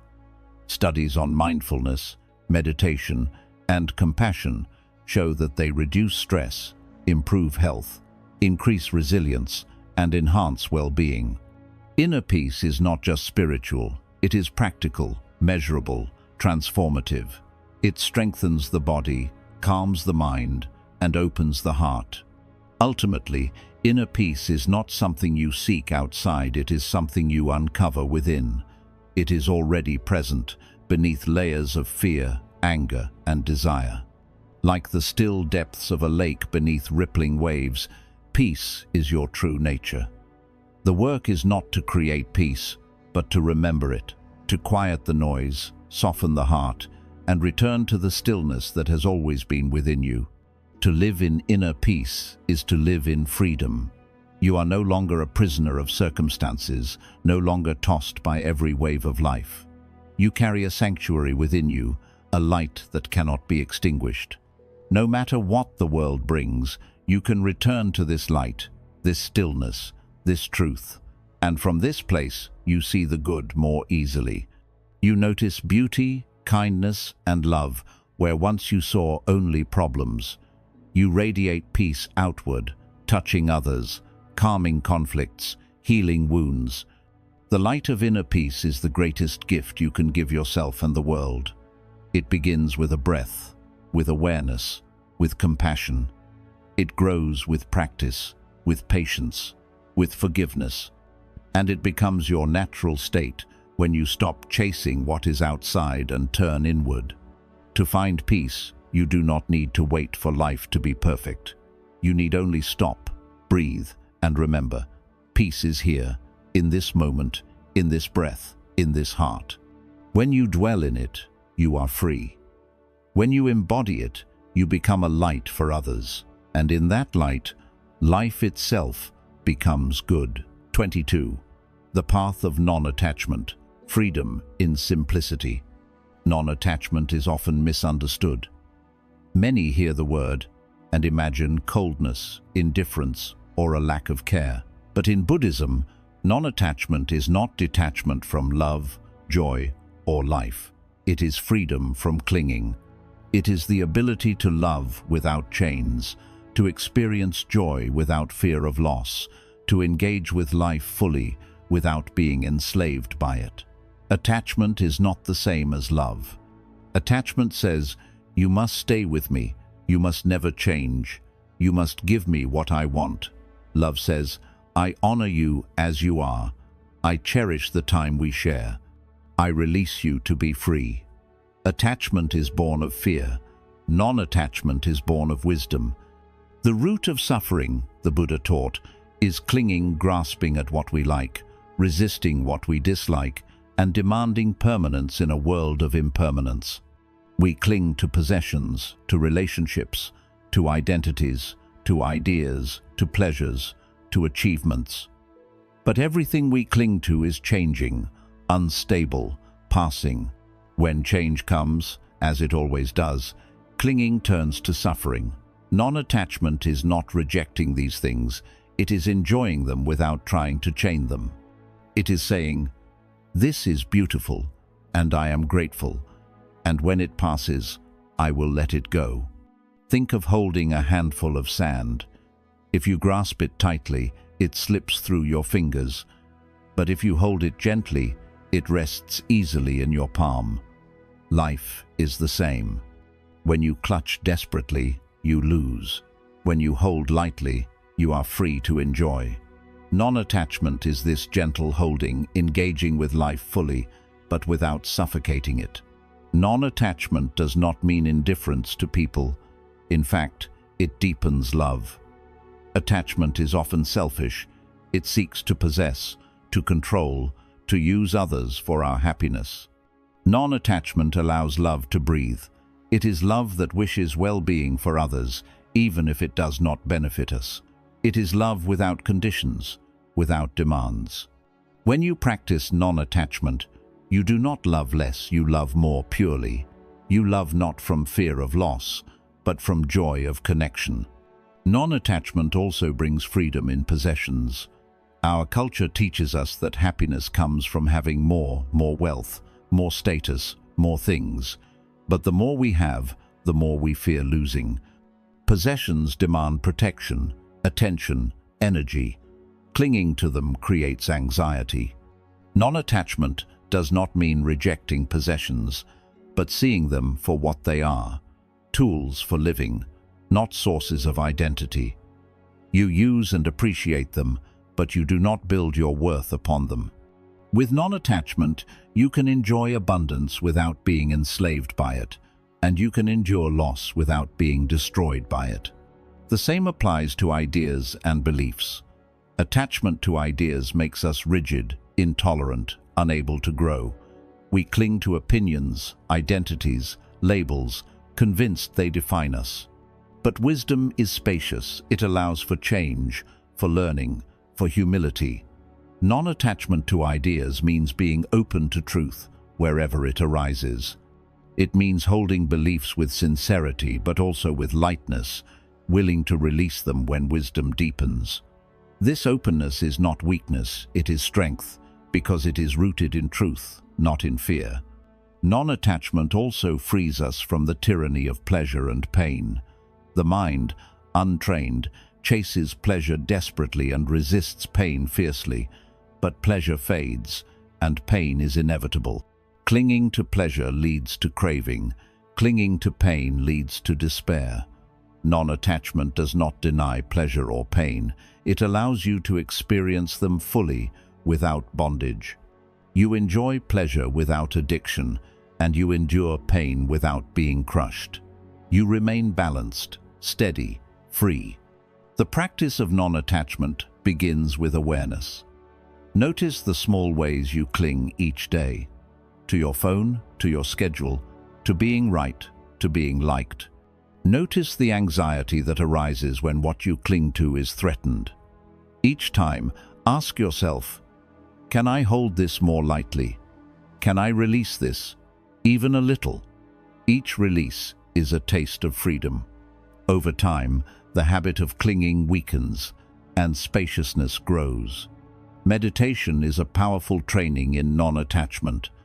As you sit, thoughts arise, desires, fears, memories. The mind wants to cling, to chase, to resist. But in meditation, you practice letting them come and go, like clouds passing through the sky. You do not grasp or push away. You simply observe, allowing each thought to arise and dissolve. This practice teaches the heart to let go, moment by moment. It shows you that you are not your thoughts, not your cravings. You are the awareness that watches. In this realization, non-attachment blossoms naturally. Non-attachment also brings joy in simplicity.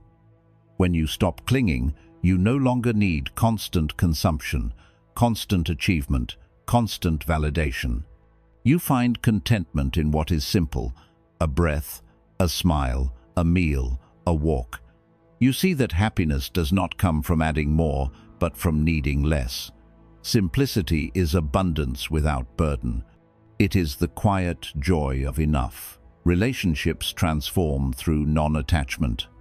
With attachment, love becomes fear, fear of loss, fear of betrayal, fear of change. With non-attachment, love becomes trust. You no longer demand permanence, but you appreciate presence. You cherish what you share without trying to possess it. This creates freedom for both yourself and the other. Love without chains is the purest love because it allows both to grow, to change, to be. Non-attachment also dissolves envy. When you cling to status or comparison, you suffer when others succeed. But when you are free, you can celebrate their joy as your own. You realize that their gain is not your loss. Life is abundant, not scarce. Non-attachment expands the heart, turning comparison into compassion, envy into joy. Science reflects this truth. Studies show that mindfulness, simplicity, and letting go reduce stress, increase well-being, and strengthen relationships. People who practice non-attachment are more resilient, happier, and more compassionate. Non-attachment is not an abstract spiritual idea. It is practical medicine for modern life. The greatest gift of non-attachment is freedom. When you let go of clinging, you are no longer enslaved by fear of loss. You are no longer defined by what you own, who approves of you, or how life unfolds. You are free to love deeply, to live fully, to see goodness everywhere. You engage with life wholeheartedly, but without chains. You walk lightly because you carry nothing that can be taken from you. Non-attachment is not about abandoning life. It is about embracing it more fully. It is not about rejecting love, joy, or beauty. It is about freeing them from fear. It is not about emptiness. It is about spaciousness, the vastness of a heart unchained. When you live with non-attachment, you discover that you do not need to control life to enjoy it. You do not need to own to appreciate. You do not need to cling to love it. You simply open your hands, and in that openness, life flows freely. To live with non-attachment is to say, I will love without chains. I will live without fear. I will hold life gently, knowing it is precious because it is fleeting. And in that gentle holding, you discover a freedom greater than possession, a joy greater than craving, a peace greater than control. You discover that the goodness you sought outside was always here, in the spacious heart of non-attachment. 23. The strength of acceptance, embracing life as it is. Acceptance is one of the most profound yet misunderstood teachings on the spiritual path. Many think of acceptance as weakness, passivity, or resignation, as if it means giving up or agreeing with everything that happens. But true acceptance is none of these. It is not saying that harm is good, or that injustice should be ignored, or that suffering is to be blindly tolerated. Acceptance is seeing reality clearly, acknowledging it without denial, and meeting it with wisdom instead of resistance. It is the courage to face life as it is, not as we wish it to be, not as we imagine it should be, but as it truly is in this moment. Much of human suffering comes not from what happens, but from our refusal to accept what happens. Pain is inevitable, but resistance multiplies it. When we resist, we tighten against reality, saying, "This cannot be, this should not be, I will not allow this." But life continues regardless of our protest. The storm does not stop because we deny it. The loss does not reverse because we refuse it. The moment does not change because we argue with it. Resistance is like trying to hold back the tide with your hands. Acceptance, instead, is stepping back and saying, "This is the tide. Let me learn to flow with it." Acceptance is not passive, it is active clarity. It frees the energy wasted on denial and redirects it toward wise action. When you accept that something is real, you can finally respond effectively. If you deny it, you remain stuck, paralyzed by illusion. Acceptance is the first step of transformation. Without it, there is no foundation for change. The Buddha taught that suffering begins with ignorance, misperceiving reality. Acceptance is the antidote. It is wisdom, seeing clearly. Consider the body. With age, it changes. It grows tired, it aches, it weakens. If you resist, clinging to youth, you suffer doubly, once from the natural change and once from your refusal to accept it. But if you accept, you find peace. You care for the body with compassion, but you do not demand that it be what it cannot. Acceptance allows gratitude for what remains, joy in what is still possible, and dignity in the process of change. The same is true of emotions. Many spend their lives fighting feelings, resisting sadness, denying fear, suppressing anger. But what you resist persists. Emotions, when resisted, grow stronger, pushing back with greater force. Acceptance means allowing emotions to arise, to be felt, to pass in their own time. It is sitting with sadness without judgment, breathing with fear without shame, observing anger without acting it out. Emotions are like waves. When you stop fighting, they rise, crest, and dissolve. Acceptance is the surfboard that allows you to ride them with balance instead of drowning beneath them. Acceptance is also essential in relationships. So often, conflict arises because we refuse to accept others as they are. We demand that they change, that they fit our expectations, that they fulfill our needs. But people are who they are, not who we wish them to be. To accept does not mean to approve of harmful behavior or to remain in unhealthy relationships. It means seeing clearly. This is who they are. This is where they are on their path. From that clarity, you can choose wisely whether to remain, to set boundaries, or to walk away. Acceptance of others allows love to be spacious, not suffocating. It replaces control with compassion. Acceptance also heals the past. Many remain trapped by regret, replaying mistakes, wishing events had been different, but the past cannot be changed. Resistance to it is endless suffering. Acceptance says, "It happened. I cannot undo it, but I can learn from it, grow from it, transform through it." This shift turns regret into wisdom. Acceptance does not erase the past, but it releases its chains on the present. The future, too, is a place where acceptance brings freedom. Worry is resistance to the unknown, the attempt to control what cannot be controlled. Acceptance of uncertainty does not mean apathy. It means living fully in the present, trusting your capacity to face whatever arises. It is saying, "The future is not here. I do not know what will come, but I will meet it with strength when it does." Acceptance transforms anxiety into trust. Meditation is a direct practice of acceptance. As you sit, thoughts, emotions, and sensations arise. The practice is not to push them away or cling to them, but to observe with gentle awareness. This too is here. Pain in the body, wandering of the mind, joy in the heart, all are met with equanimity. This teaches the mind to stop fighting reality. Over time, you carry this into daily life, meeting experiences with the same calm acceptance. Acceptance also deepens compassion. When you accept your own flaws and struggles, you soften toward yourself. You stop demanding perfection, stop punishing yourself endlessly. From this self-compassion, compassion for others grows.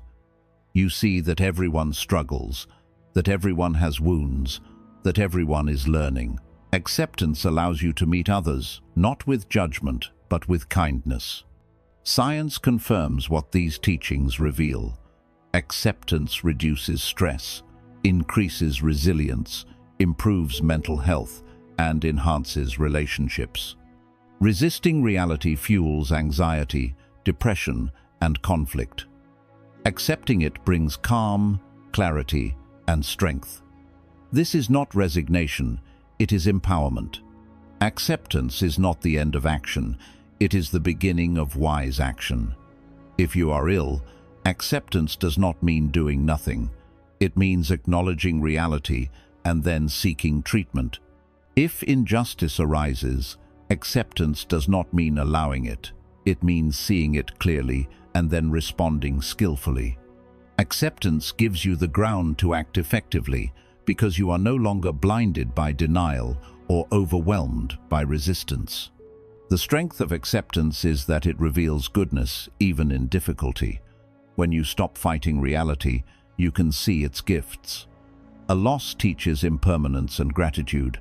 A failure teaches humility and growth. A delay teaches patience and trust.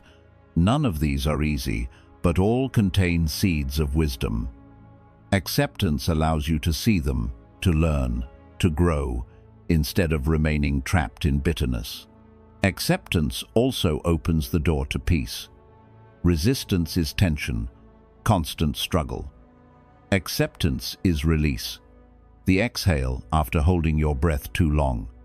It is the unclenching of fists, the softening of the heart, the opening of the mind. In acceptance, you rest. You discover that you can be at peace even when life is not perfect, even when pain is present, even when uncertainty remains. Peace is not found in controlling life, it is found in accepting life. To live in acceptance is to live in harmony. You no longer demand that the river flow backward. You no longer curse the rain for falling.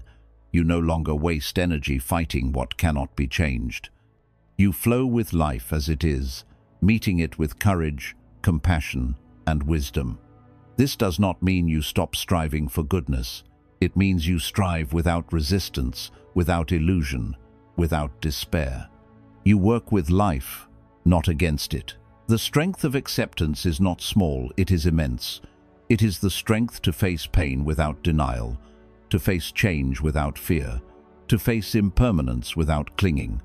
It is the strength to live fully, here and now, without needing life to be different first. Acceptance is not weakness, it is power. It is the power to stop fighting reality and to begin living it with grace. To practice acceptance is to say, "This is what is. I cannot change the moment, but I can choose how I meet it. I choose to meet it with clarity, with compassion, with peace."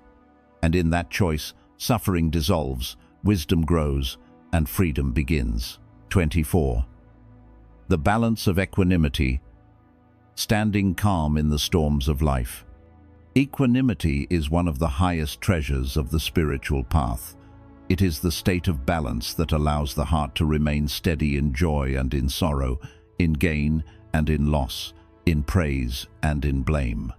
It is the calm at the center of the storm, the stillness that remains unshaken while the winds of life rise and fall. The Buddha described equanimity as one of the sublime states of mind, a form of freedom that arises when we see clearly the nature of reality. It is not cold detachment, nor indifference, nor numbness. Rather, it is the warm strength of a heart that sees everything, feels everything, but does not cling or resist. It is wisdom in motion. Most of us live pulled by extremes. When something pleasant happens, we cling to it, wanting it to last forever. When something unpleasant happens, we resist it, wanting it gone immediately. We rise and fall constantly, with these changes elated one moment, crushed the next, tossed about like a leaf in the wind. Equanimity is the capacity to step out of this constant turbulence. It is the ability to experience pleasure without clinging, pain without despair, success without arrogance, failure without collapse. It does not mean that joy and sorrow vanish. It means they do not control you. You remain steady, like a mountain, while weather passes across its slopes. Equanimity is rooted in the understanding of impermanence. Everything arises and passes away. Joys fade, sorrows fade, praise fades, blame fades. Nothing is fixed. When you truly see this, you stop clinging to what cannot stay, and you stop resisting what cannot last. You begin to meet life with openness, knowing that each experience is a wave passing across the ocean of being. Equanimity is the wisdom of the ocean. Not troubled by the waves, equanimity is also the antidote to partiality. Without it, the mind is constantly judging. This is good, that is bad. This is success, that is failure. This person is worthy, that person is not. These judgments divide the world and trap us in endless likes and dislikes. With equanimity, you begin to see more clearly. You recognize that life is not divided into absolute categories of good and bad. Things are complex, interconnected, impermanent. From this perspective, the heart remains open, not locked in narrow judgment. You treat all beings with compassion, not only those who please you. Equanimity is not apathy. Some confuse it with indifference, imagining a person who feels nothing, cares for nothing, acts for nothing. But equanimity is deeply engaged. It feels fully, but does not cling. It cares deeply, but does not drown in attachment. Imagine a doctor who treats a patient. If she becomes overwhelmed with fear and despair, she cannot act wisely. If she is indifferent, she will not act at all. But if she is steady and calm, she can act with compassion and clarity. That steadiness is equanimity. It allows action rooted in wisdom rather than reaction rooted in fear. Life constantly tests equanimity. Someone praises you, and pride arises. Someone criticizes you, and anger arises. You gain something, and you grasp. You lose something, and you grieve. These are natural human responses, but when clung to, they bring suffering. Equanimity allows you to feel them, acknowledge them, but not be enslaved by them. You see praise and blame as passing sounds, gain and loss as passing events, pleasure and pain as passing sensations.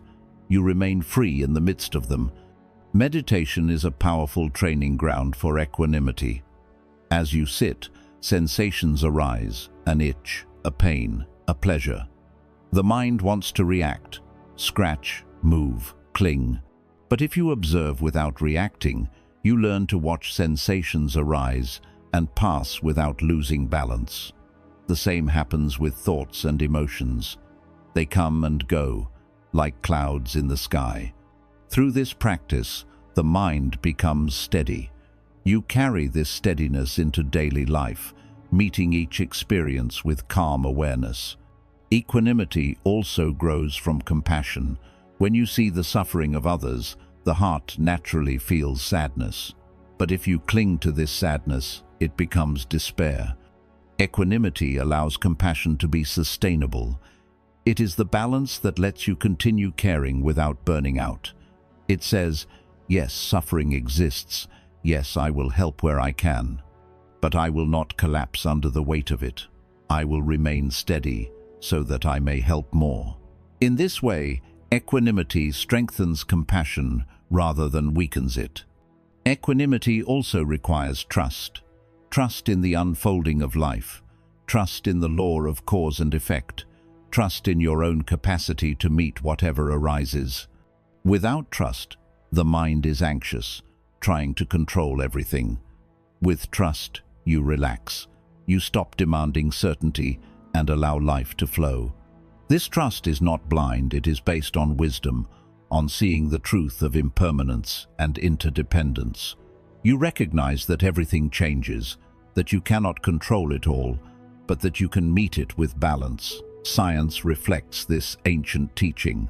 Studies on mindfulness and equanimity show that those who cultivate it experience lower stress, greater resilience, better relationships, and more consistent well-being.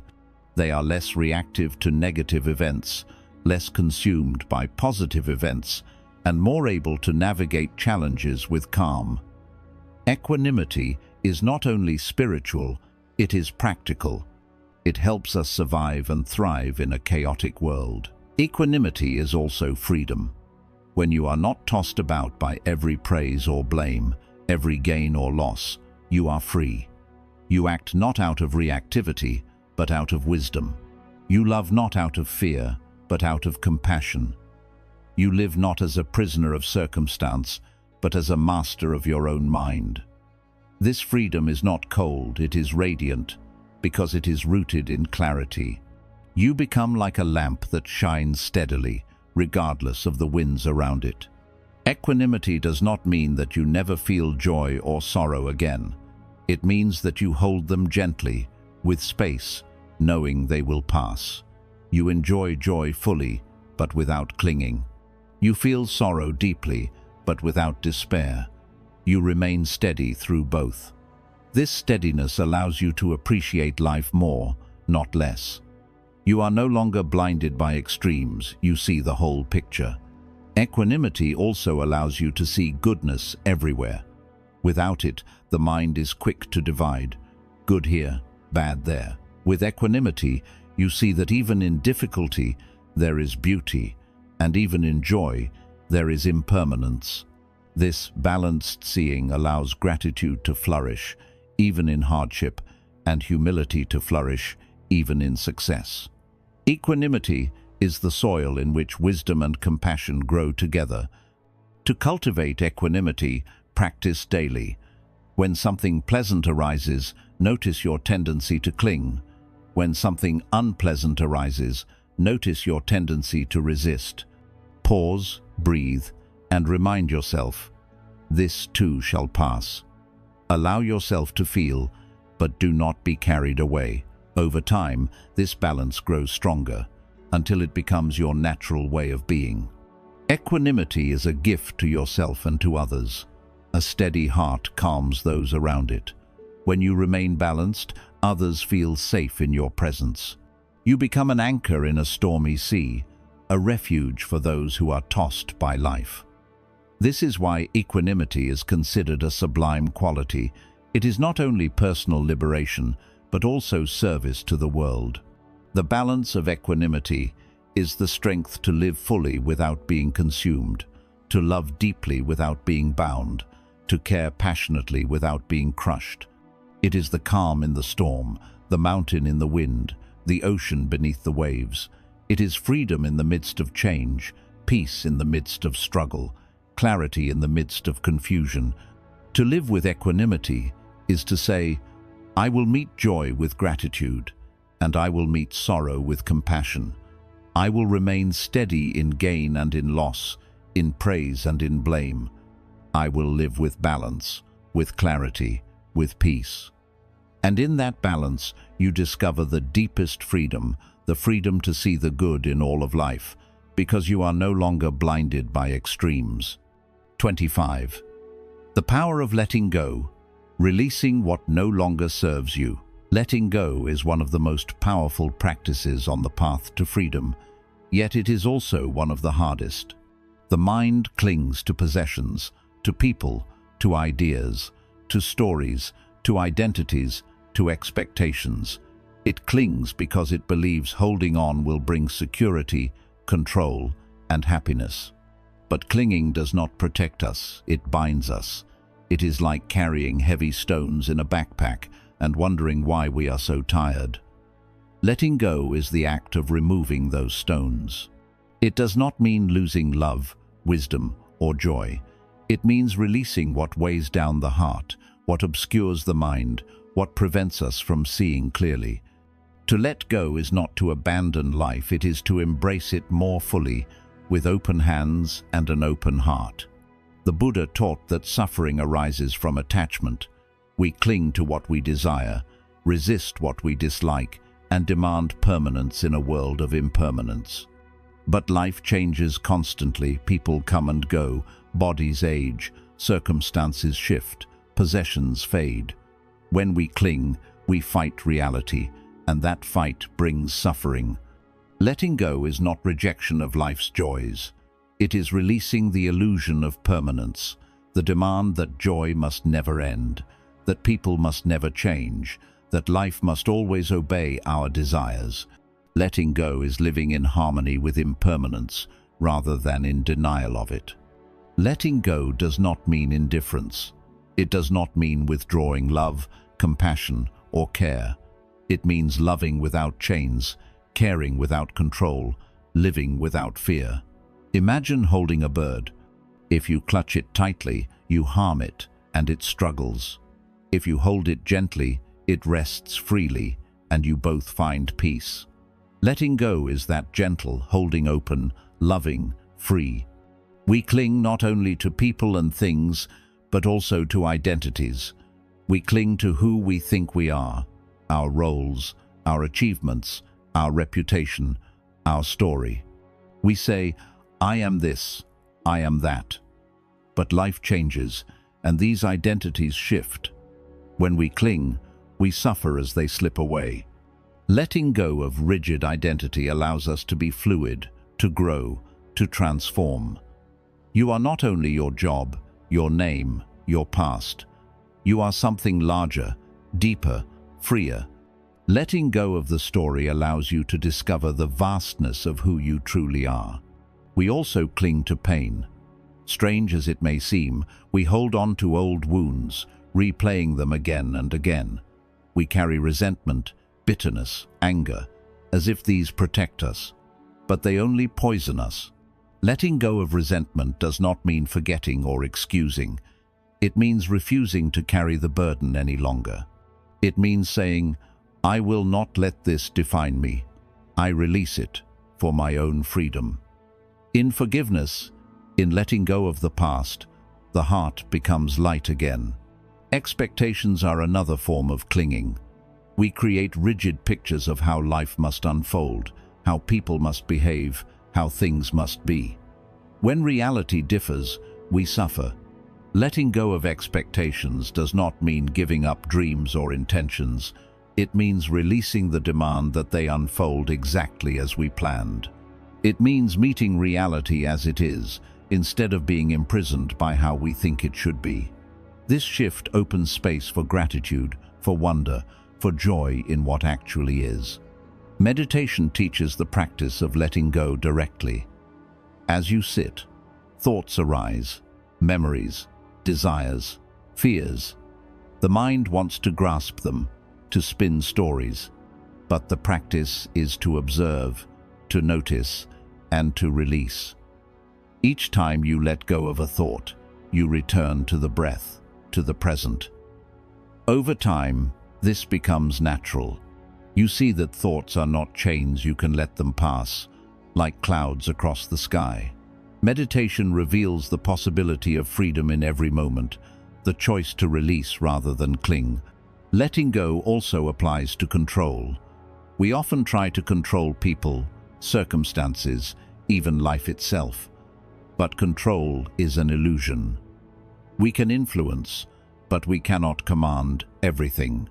When we cling to control, we exhaust ourselves in endless struggle. Letting go of control means trusting the flow of life. It does not mean passivity. It means acting wisely where you can and surrendering where you cannot. It is steering the boat skillfully while accepting that the river has its own current. The paradox of letting go is that it brings not loss, but freedom. When you let go of possessions as the source of your identity, you enjoy them more freely. When you let go of people as objects of control, you love them more deeply. When you let go of expectations, you see more goodness in the present. When you let go of resentment, you feel more peace. Letting go does not mean emptiness, it means spaciousness, a vastness where joy and love can flow.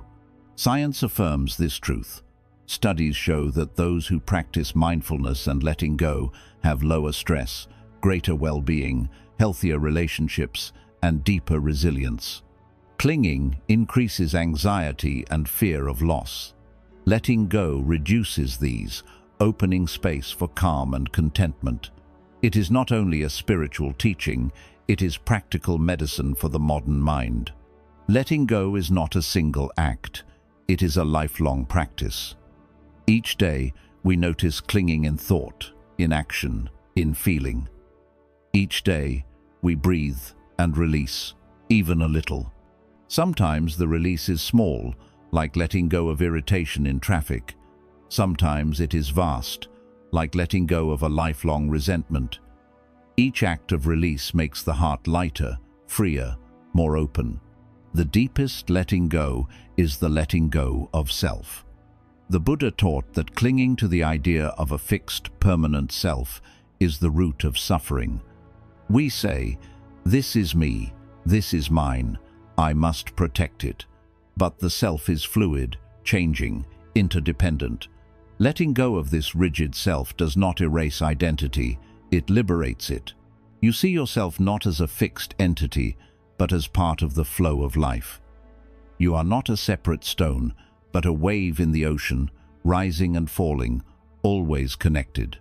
This realization dissolves fear, because nothing can be lost that is not separate.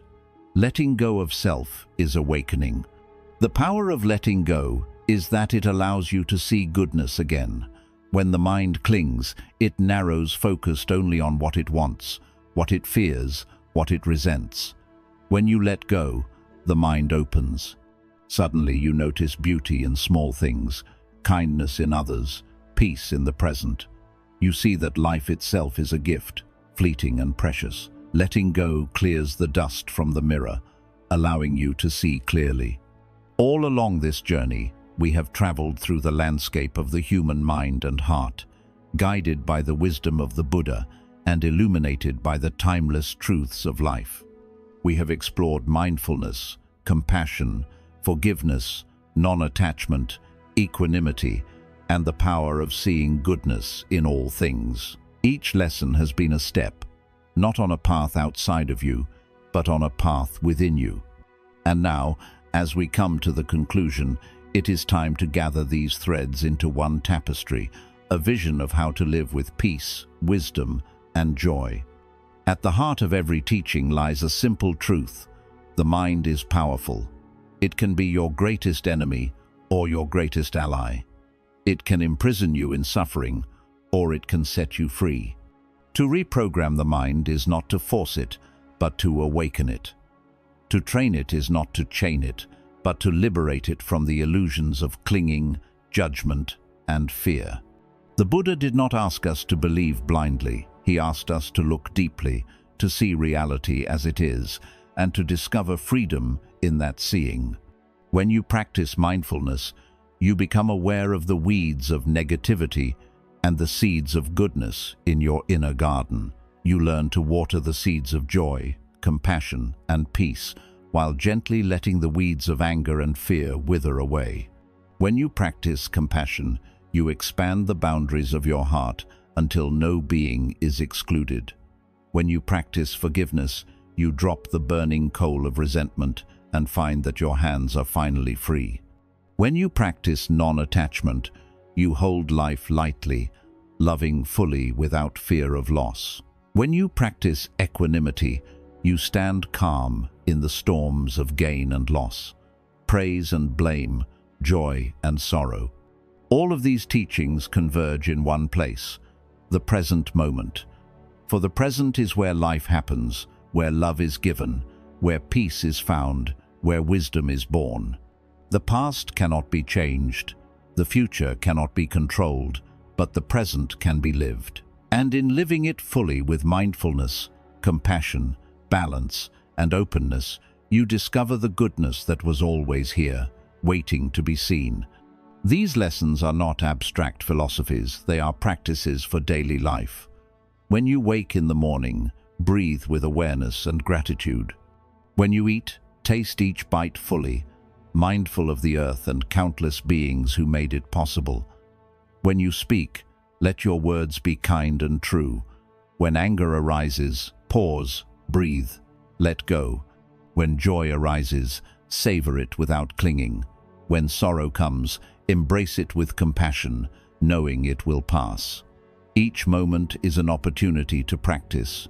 Each moment is a step on the path. The beauty of this path is that it does not demand perfection. You will stumble, forget, react, cling, judge. That is human. But each time you notice, you awaken again. Each time you return to awareness, you strengthen the habit of presence. Each act of compassion, each letting go, each breath of mindfulness is a victory. Slowly, steadily, the mind transforms. Suffering lessens, peace grows, joy deepens.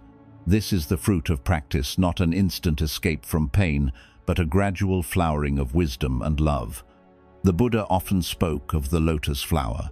It grows in muddy water, yet rises above the surface, unfolding in beauty. Your mind is the same.